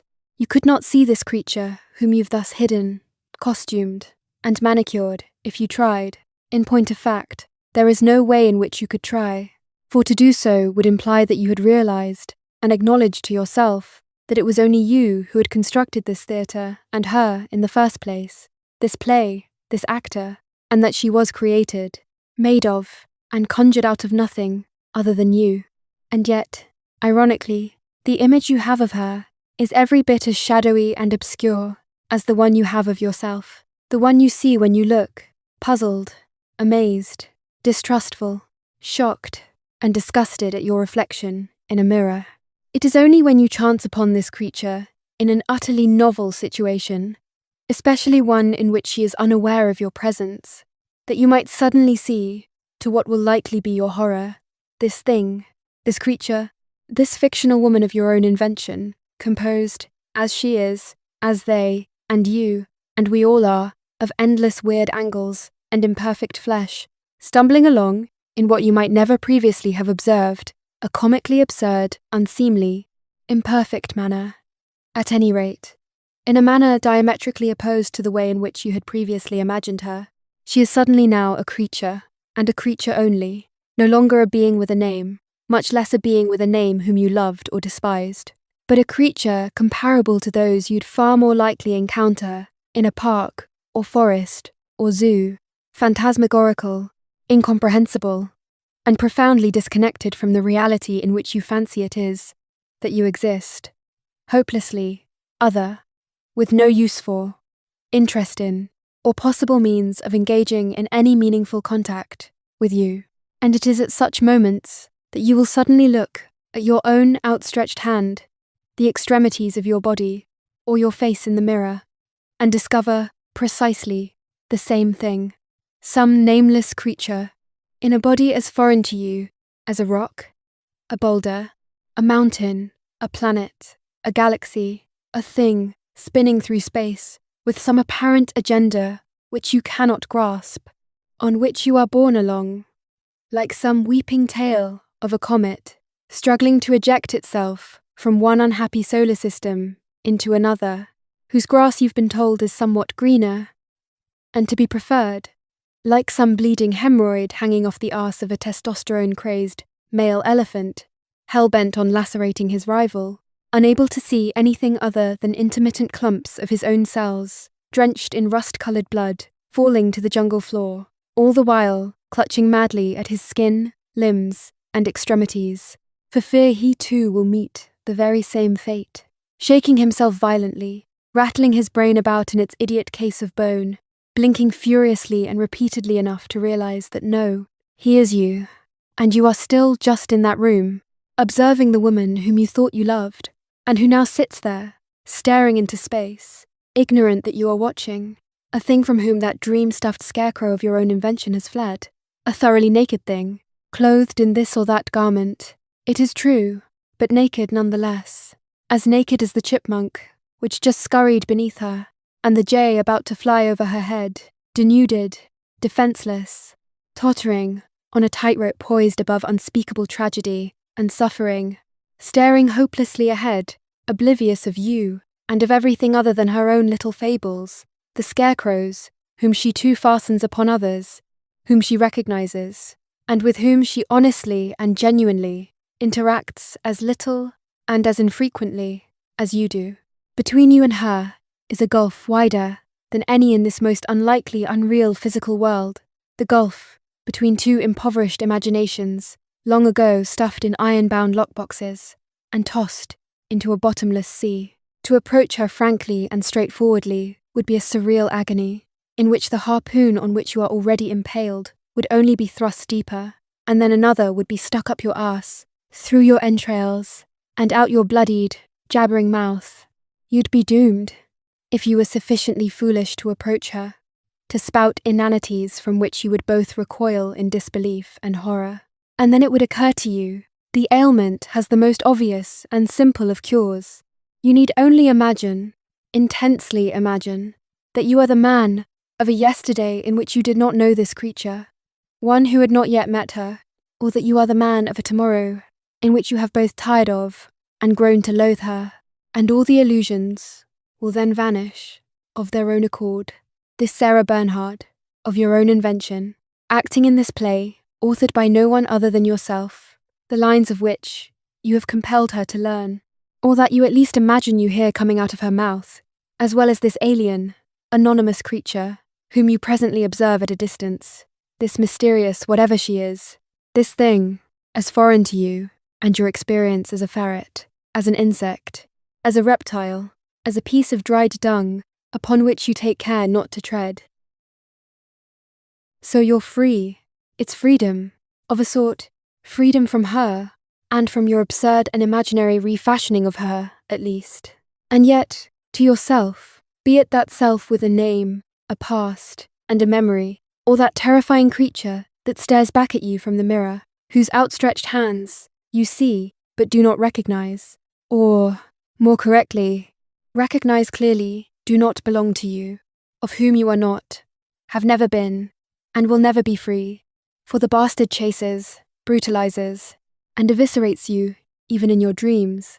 The fear is that this self, in which you are incarcerated, will do the very same in death, at the moment of death, and through an eternity as drenched with stupidity, boredom, terror, and pain, as the one to which you are presently condemned. Every night, you're down and out, in some hellish pit, with this fellow, mutilated by the dread of some dream, of tomorrow, of the fear that whatever bad tunes you seemed still able to occasionally hear or cough up are about to disappear into an inaudible ether, of all momentary beguilements vanishing, now that you're confronted with this awful Gnostic demiurge, the one who is not willing to lie to you, or to at least tell you soothing fables while he stabs you. You look about wildly, for any distraction, for any bit of nonsense with which to divert yourself, a victim on whom to lay hands, a fist to turn upon another or yourself. But it is not to be. Madness, in the face of truth, in the face of its ruthless sadism, is helpless. The reality is that each moment is now nothing other than an eternal death agony, and that, faced with having no more scarecrows to fasten on this or that mannequin, no lies that continue to be effective, for all the old one have removed their masks and fled. No bodies left, which might have once deflected, detained, deluded, or entertained you, but which now reveal themselves as nothing other than shoddily assembled bits of random internal and sense organs, thrown together in some two-bit factory, staffed by blind mole rats with nothing on their minds other than the shoddily assembled bits of random internal and sense organs of other blind mole rats, that, faced with this black hole of dysphoria, from which you will never again emerge, you acquiesce to go under, to drown, to not care whether yours shall be a dignified and noble exit, or a humiliating and absurd one, concerned only that it be quick. There is to be no more sadness or grief, no more scraps of the misguided hope in which you had previously indulged yourself. Between the 3 or 4 moments of inspiration and the countless swallows, rumblings, excretions, greedy desires, and inanities burbling out of his mouth that constitute a man's life, we find the proper measure of his existence. And the truth is that the culmination of any life, well lived, or honestly lived, is a scowl of misery that he genuinely embraces only on his deathbed, the final acceptance of the dumb, blind intuition which has been growing in his guts and gnawing at him for decades, the admission that the world is, and that his life has been, nothing other than a nightmare. If then, on that deathbed, the horribly misshapen frown on his distorted and withered face reflects this reality, there will be, at least, some small shred, some hint on that face, which displays for all to see, this man has seen what's what. This man knows and understands, and is unwilling to push the truth down his gullet any longer, to coddle and embrace his filthy family members, to make amends, to give them the pleasure of a good death, which would allow them all to then return to their filthy hovels in which they live their coarse, vulgar lives, to slap themselves good-naturedly on the back, to primp and preen about like peacocks, and to flatter themselves what wonderful children or siblings they were. No, we'll have none of that at a good death.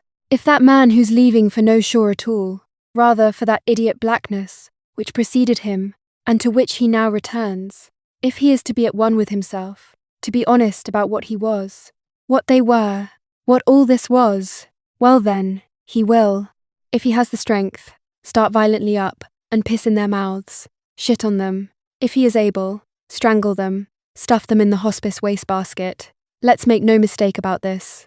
It's only the dying fool who smiles and bleats generic platitudes to soothe his despicable relatives, while at the same time attempting cowardly to soothe himself. The legacy of his life has been nothing other than a series of stomachs, which have themselves been naught but crematoria for tens of thousands of creatures, snouts, cocks, cunts, lies, betrayals, assholes, pretending to be gardenias. Not a heart to be found amongst them, unless it has been stomped upon sufficiently to no longer care whether it is to be once again involuntarily displayed as some sort of cruel, perverse trophy. And then it will either be discarded, or simply fold in upon itself and die, its only remaining wish. Anyone who continues to live past a certain age cannot have done so without bathing himself in arsenic, stuffing himself with rot until he himself becomes rot, for rot, already decayed, can manage to keep itself in a state adjacent to life for many years, having already decomposed to such a large extent, there's nowhere much left to which he or it can aspire, or at which he or it can arrive. If there had been any momentary poetry within, it died long ago. He is now a wraith, whose only hope of overcoming his self-loathing, of achieving some sort of dime-store chivalry or high-mindedness, consists in comprehending, accepting, and incorporating the rot of which both he and the world is quite entirely composed. And that includes grasping hold of his hatred and clutching it to his breast, for it is above all else what he most cherishes, and what motivates him to keep inhaling the rancid air he must unwillingly share with all the beings whose throats he would so willingly and merrily slit. Oh, to live forever, to be that insomniac barber who'd put Sweeney Todd to shame, upon whose stylist's chair would sit kings, noblemen, vagrants, crones, girls, in their first blush of sensuous exaltation, children, fetuses ripped from the wombs of pregnant women who had sat upon that chair, but moments ago, enemies, lovers, former enemies, former lovers, a splendid time would be guaranteed for him and him alone. Of course, were I he, I would be compelled to speak with them first, taking care to entice them to their doom, in the most merry and cheerful of manners, as in, how's the weather, the missus, the children. The hypocrisies and inanities would cascade out of my mouth, barely betraying their mucus origins, streaming out like a fetid, polluted creek in some squalid, industrial backwater. Nothing, really, other than a bit of involuntary shitting, somewhat more convoluted, and a tad more pretentious, perhaps, but not a whit less mechanical, mindless, and moronic. I'd suck in my breath, and observe the words arising from some internal cesspool, of which I haven't the slightest knowledge. And yet, there they are. The occasional witticisms, 'tis true, but nearly always suffocated beneath the more usual barrage of inanities, which pour, like a fountainhead of caustic stomach acid, through my gullet, past my ill-kempt, rotting teeth, out of my unwashed lips, into the ears of a victim who hears nothing of what it was I'd imagined I'd intended, only what was judged sufficiently inoffensive and perhaps soothing enough to make its way past the barb-wired fields of indifference and vanity with which every man surrounds himself. We can never simply leave it there. It is never enough. We must coddle, reform, resend our words. We can never simply leave them as they are, and deserve to be, rotting in the air, like some massive, unflushed shit in a foul-smelling public restroom, which, at the very least, has the dignity and decorum to not shuffle about overmuch, all the while spouting nonsense in an effort to draw attention to itself. We worship all these bits of shit we fling into the air. So fond of them are we that we can be distracted by them to the point of forgetting what their purpose was in the first place. To divert and distract the blockhead presently sitting upon our barber's chair from what is to momentarily descend upon him.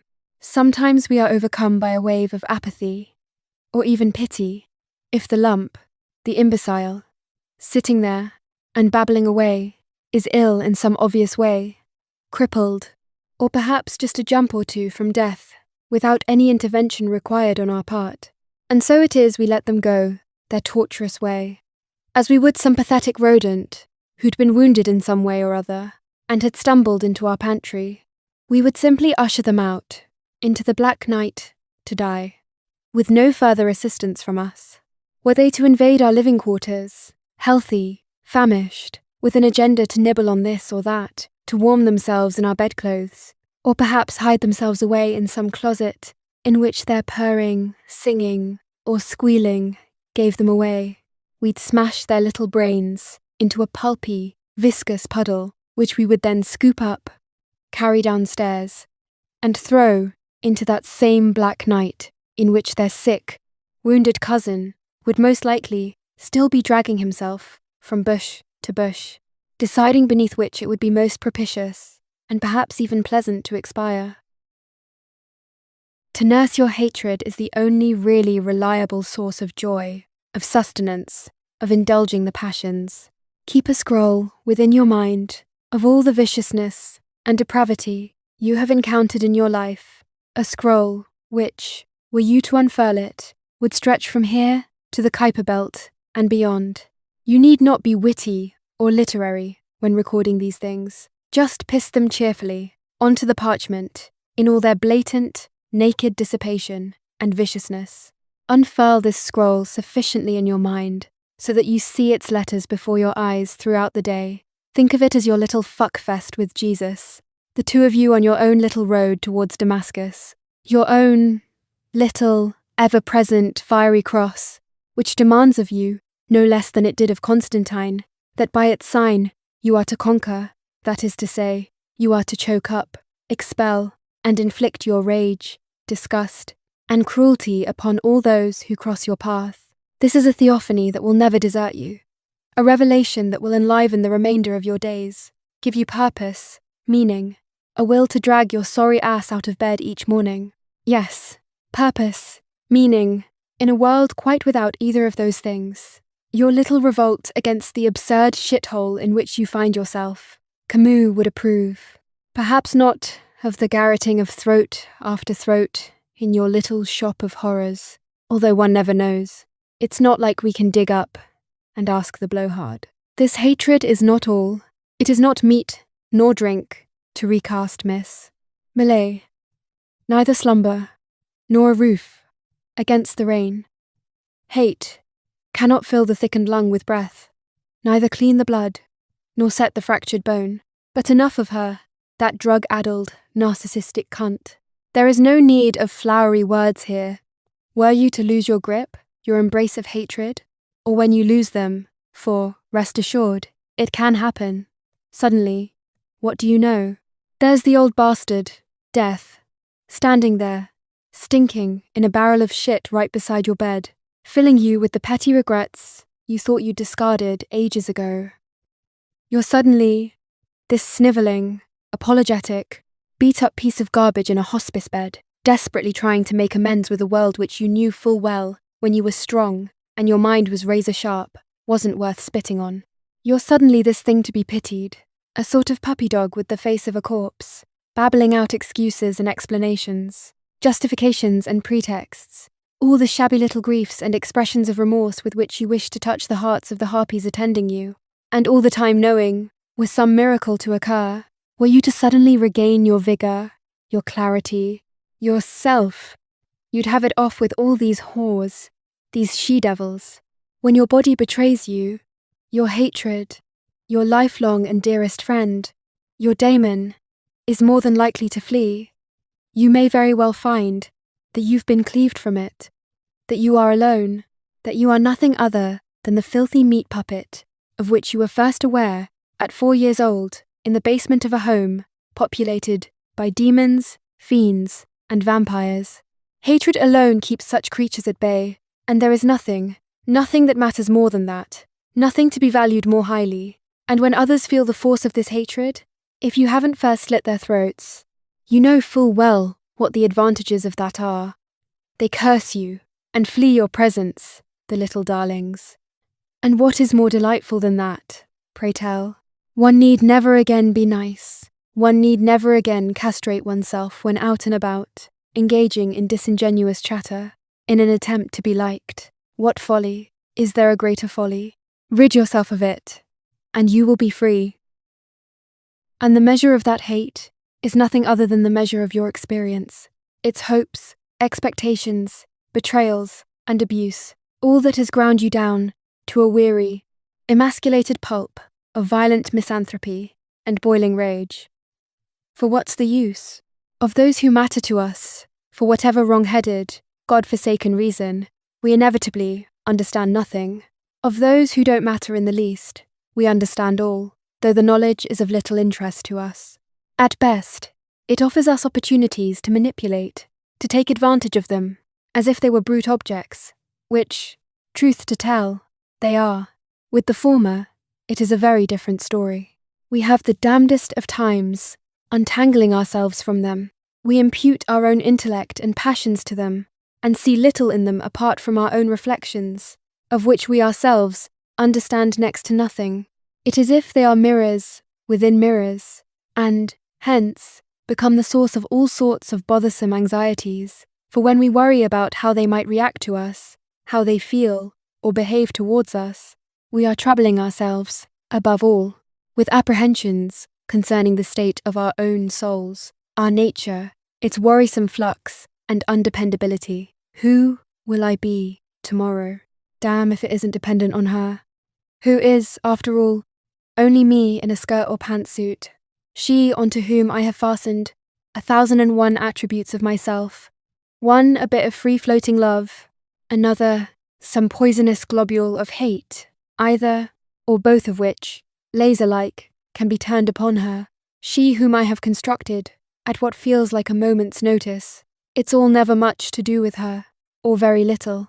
It is, rather, only these dead weights, which I carry within myself, that sometimes thrill, and sometimes ennoble me, but far more usually devastate me. People are props, and props only.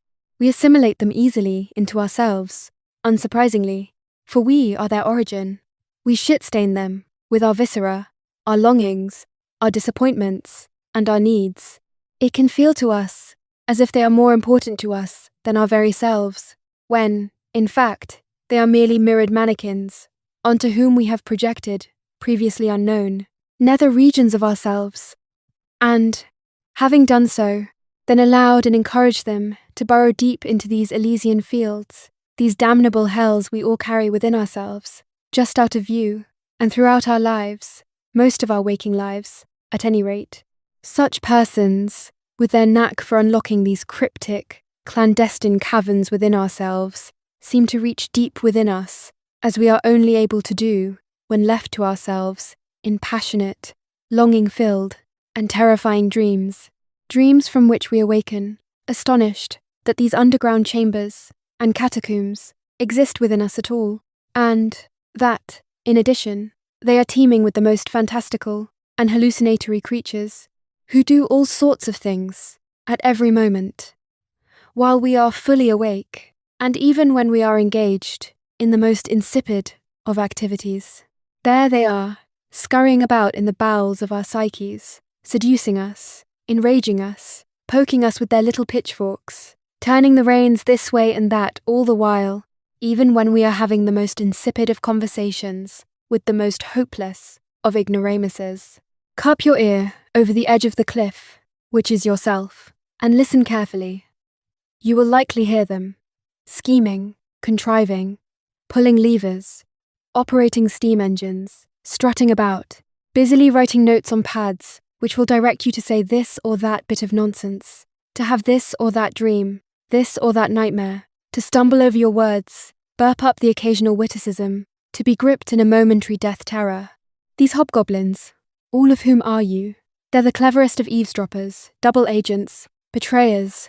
They're the ones scampering about, in the throes of passions, of which you hadn't previously the faintest of clues were yours. That is, until some prop on your horizon, who has obviously caught their attention as well, throws them into a whirlwind of enthusiasm, of ardour, or of rage, which bubbles up from your bowels, and in which you then drown, the origin of which you attribute to some woman with whom you've become infatuated, though, truth to tell, you know not a thing about her, or to that man in the street who has so enraged you with his stupidity, arrogance, or bigotry, with whom you are unacquainted, and about whose past and motivations you are quite ignorant. They are nothing other than the starter, who, through waving his flag and shouting, "Go!" unleashes untold hordes of stallions within you, of whom you were up until that moment entirely unaware. But now, the race is on. There are no stewards about to oversee it, to ensure that it proceeds fairly, with kindness, or sanity. No patrol judges reporting infractions or violations. There is just this shit show of the most colossal dimensions taking place within you, which you attribute to that lovely gal with the heaving bosom, or to that perfectly idiotic, entitled twit, with the political opinions of which you do not approve. It's showtime. The adventure begins, once again. And yet you are, have ever been, and shall always be, the loser. These lovers, these object of your rage, they are no more real than the characters in a novel by which you have been moved or enlivened, whom you feel you know, and with whom you feel as if you have lived. As true as it was of those ethereal beings, so it is with these creatures of seeming flesh and blood, who toss you this way or that, in both mild weather and in storms whose winds and rains live only in you. It can be helpful, in such states of discomfort, which can even progress to actual madness, to attempt to vividly imagine who you were prior to ever encountering this being, and who it is you will be when they no longer have the slightest effect upon you, as if you are shaking yourself loose from some intense dream which has displeased or unnerved you. You are not a collection of lines in some accountant's book, that accountant being yourself. You are the literal accountant, the accountant himself, at this moment, and this moment only. A few seconds later, a minute later, you are now a very different accountant, taking note of assets and liabilities entirely different from what they were an instant ago. What is the above other than a bit of philosophizing? And what is philosophizing other than a pretentious outlet for one's existential terror? And is all of this not terribly fatiguing, engaging in this eternal lie to which one has so devoted oneself? Can we not simply say, simply admit, that we are profoundly disgusting, appalling, and outrageously absurd? Can we not at least claw back some minimal dignity in admitting as much? Of course, all men will then avoid us, for we are rubbing their noses in what they know full well, but will never dare to speak aloud. We are simply pointing to the rot which they are, which lives in them, which correlates quite precisely with the corruption and filth of their diseased bodies which they are busy hiding from both us and from themselves, busy, as they are, dressing up in absurd clothes, dabbing themselves with soaps and perfumes, which hide the atrocious odours, and excreta which dribble and sometimes pour out from them at every moment. How dare we, naked ourselves, and unwilling or unable to clothe ourselves, force them to unclothe, to observe their scandalous, putrefying meat suits in the harsh glare of an apathetic and exhausted sun, from which they run into darkness, into frocks, into games, into philosophy, at the very first opportunity? There is only madness and hypocrisy, and we, each of us, are wannabe Diogenes. We, who spew this vain nonsense from our rancid barrels, are no less absurd than the pompous, spectacled penguins upon whom we heave our venom. Here we sit, preaching gibberish, pontificating this or that bit of drivel, our self-abasements and loathing of them, cut from the very same cloth, and stitched through with every bit as much navel-gazing grandiosity as is the twaddle of all those who parade into our little cottage industries of grandiosity, our spiders' webs of pontifications and denunciations. When we rant, jabber, and behave in this manner, are we not every bit as absurd, every bit as deluded as the objects upon whom we shower our contempt? And mustn't we, to be even minimally honest with ourselves, factor into our calculations the perfectly odious being everyone else thinks we are? They, every bit as wrong in their judgments and opinions as we, must needs rule the day by the simple fact that they are the majority. They are everyone and everywhere. Of course, we see, perfectly clearly, that they are all the worst sorts of miscreants. But then they, to the very last man, think the very same of us. When 100 monkeys shower their shit upon some unfortunate visitor at the zoo who has come to simply observe them and who perhaps finds them quaint, it is he, and not they, who is the deserving object of ridicule, a hopeless, pompous fool.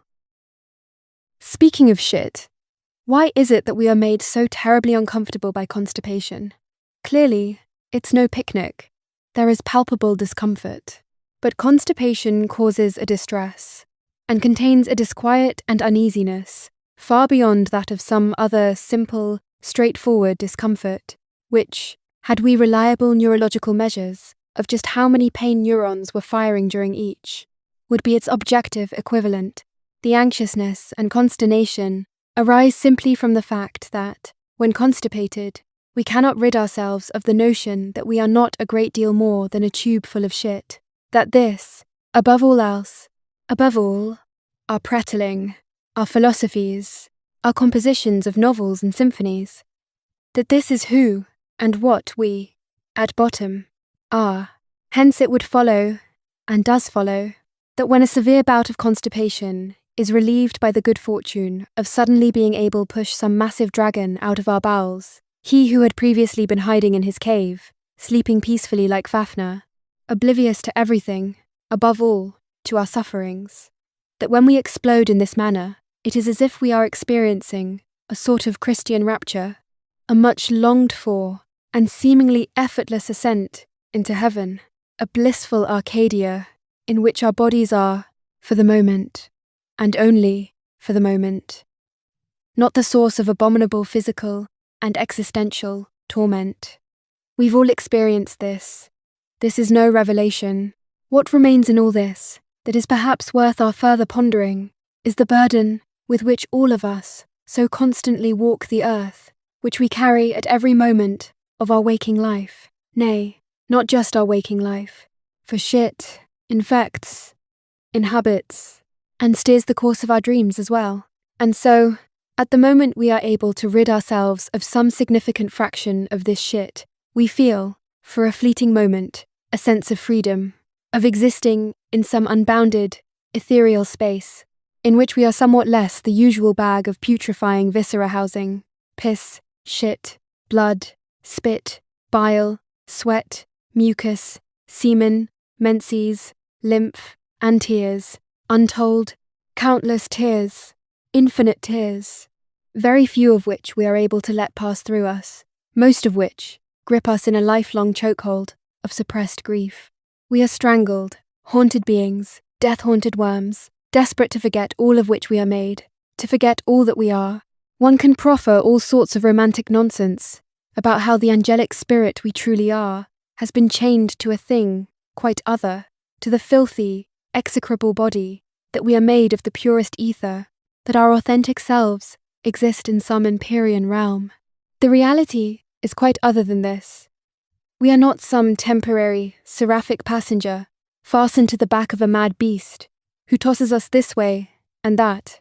We are a pustule on that creature's ass, an abscess which has been unfortunate enough to grow pairs of ears and eyes, which are usually more than sufficient to observe and experience the horror of the situation in which we find ourselves. And so here we sit, temporarily relieved of some fraction of the mushy blobs and cracked sausages which a moment ago had plugged full our lower bowels, smiling as if this moment of relief could possibly be anything other than a moment, coddling our psyches with fairy tales concerning the illusory nature of time. How, in each moment, there lies an eternity, all that hocus-pocus, airy-fairy nonsense, with which persons facing what they full well know will be abominable torments in the very near future, repeat to themselves in their inner ears, with a voice that they're not quite sure is their own, but which is, at the same time, somehow familiar.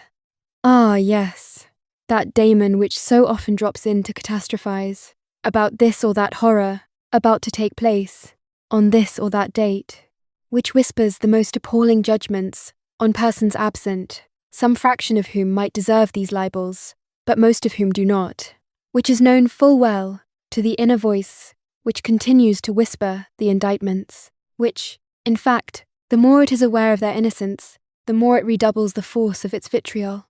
It is, somehow, this very same daemon which now, incomprehensibly, for it is so terribly out of character, for it begins to confabulate the purest nonsense about all the infinities and eternities which lie within us, and of which we are tasting at this particular moment. This moment when we happen to be somewhat, literally, less full of shit than we are ordinarily, that, somehow, we might remain in this moment, to linger in its blissful light, to step out of time into a shit-free firmament in which the body is discarded, where we are free to hover, unbounded, in celestial spheres, in which shit and guts and bloated bellies and the multitudinous varieties of excretory muck dripping from these wretched bodies to which we are fastened, and which we ourselves, in fact, are, where all of that is gone, and surely for good. There cannot possibly be a demiurge cruel enough to yank us back into the cesspool of filth from which we've somehow managed to disentangle ourselves, the fetid, grief-choked swamp through which our stinking bodies wander moment to moment. No, it is not possible.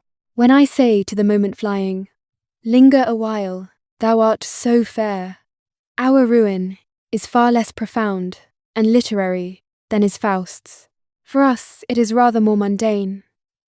The inevitable gorging ourselves later that very same day, sending platoons of the dead down our gullets to their watery graves, to fester and metamorphose, and advise us of their doings, with the most insidious squealing and cramps, all of them omens of the constipated, bloated hell that once again awaits us, the one into which that idiot inner voice had just been attempting to assure us we would never again be thrown, having forever surmounted the vexation of being hung upon the meat hook of the body's incessant needs, pains, and betrayals. But when we are, for that moment, free of the body, or so we tell ourselves, what is it that actually then appears before us?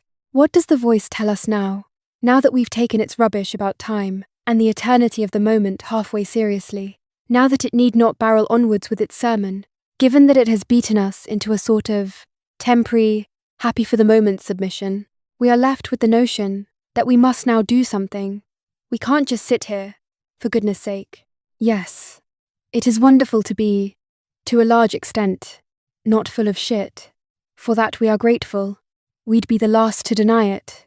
And perhaps we are sufficiently obtuse to take the reassurances of our inner voice to heart, to at least pretend to ourselves that we believe both it and them. But surely, aren't we now to do something? Sitting here modestly shit-free seems somehow insufficient, lazy, unsatisfying. And now it confronts us, this oppressive, agonizing question.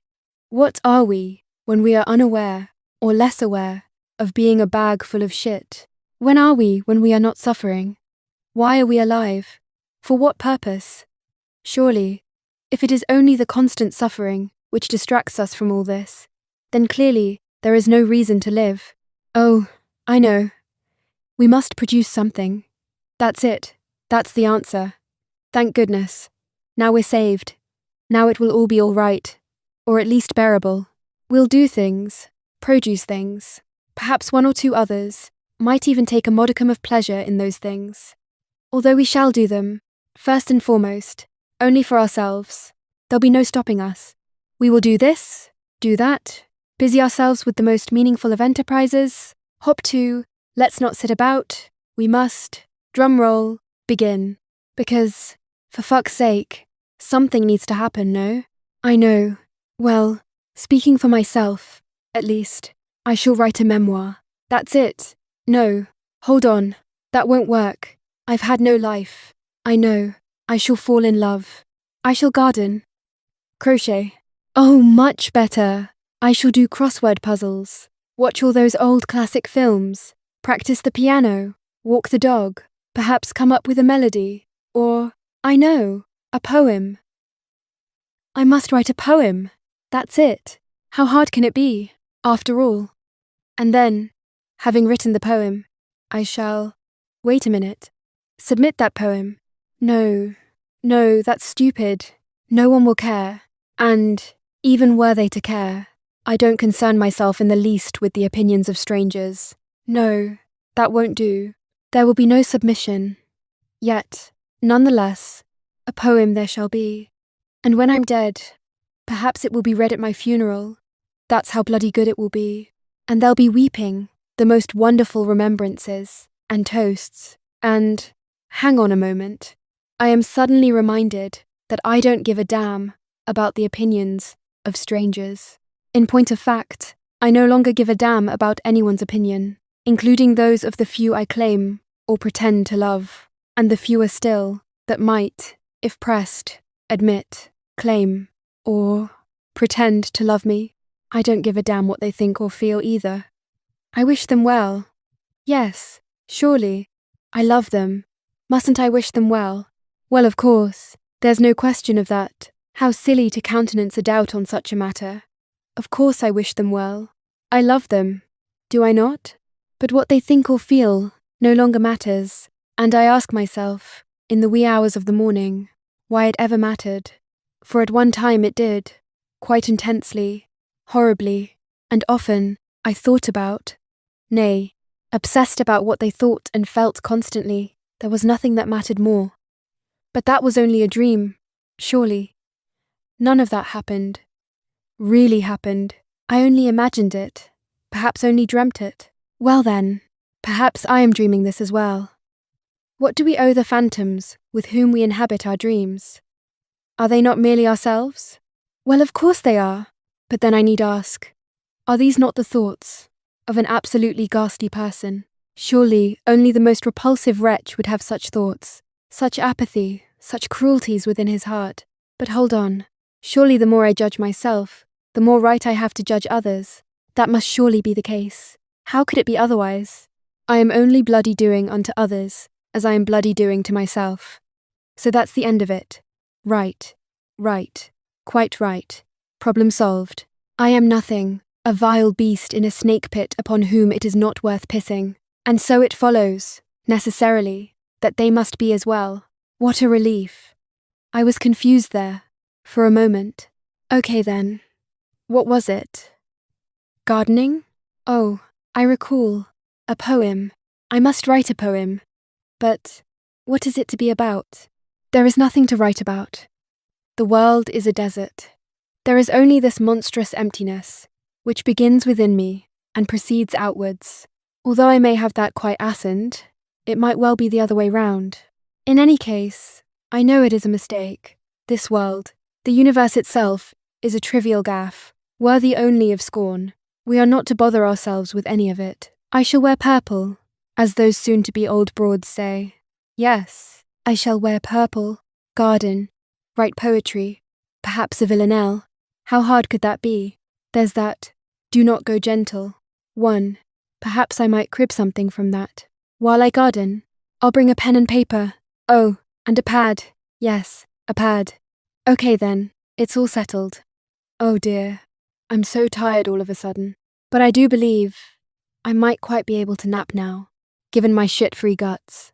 If only that perpetual voice in my head would stop with its nonsense. Oh wait, that is only I, just another bit of me, a sometimes clever, but far more usually terribly irksome and annoying part of me. But it is all of me that is exasperating, when all is said and done. Okay, there's an idea for a poem. I need a slam-bang couplet now. That's what a villanelle requires. A resounding, dramatic couplet. Surely I can dredge one up from somewhere. From deep within my bowels, shit-free as they are at the moment. This must be what they call poetic exhilaration. Yes, I am unquestionably in the throes of poetic exhilaration. How long would it last? Hopefully at least until I've got my couplet. Would digging in the garden be of any help? Enable my bowels? Perhaps distract them from the task? How am I to know? Oh dear, I am tired. So very tired. Perhaps it's to simply be a poetry-free nap, then. I'll lower my expectations and be satisfied with that. They say that's the royal road to happiness. They do.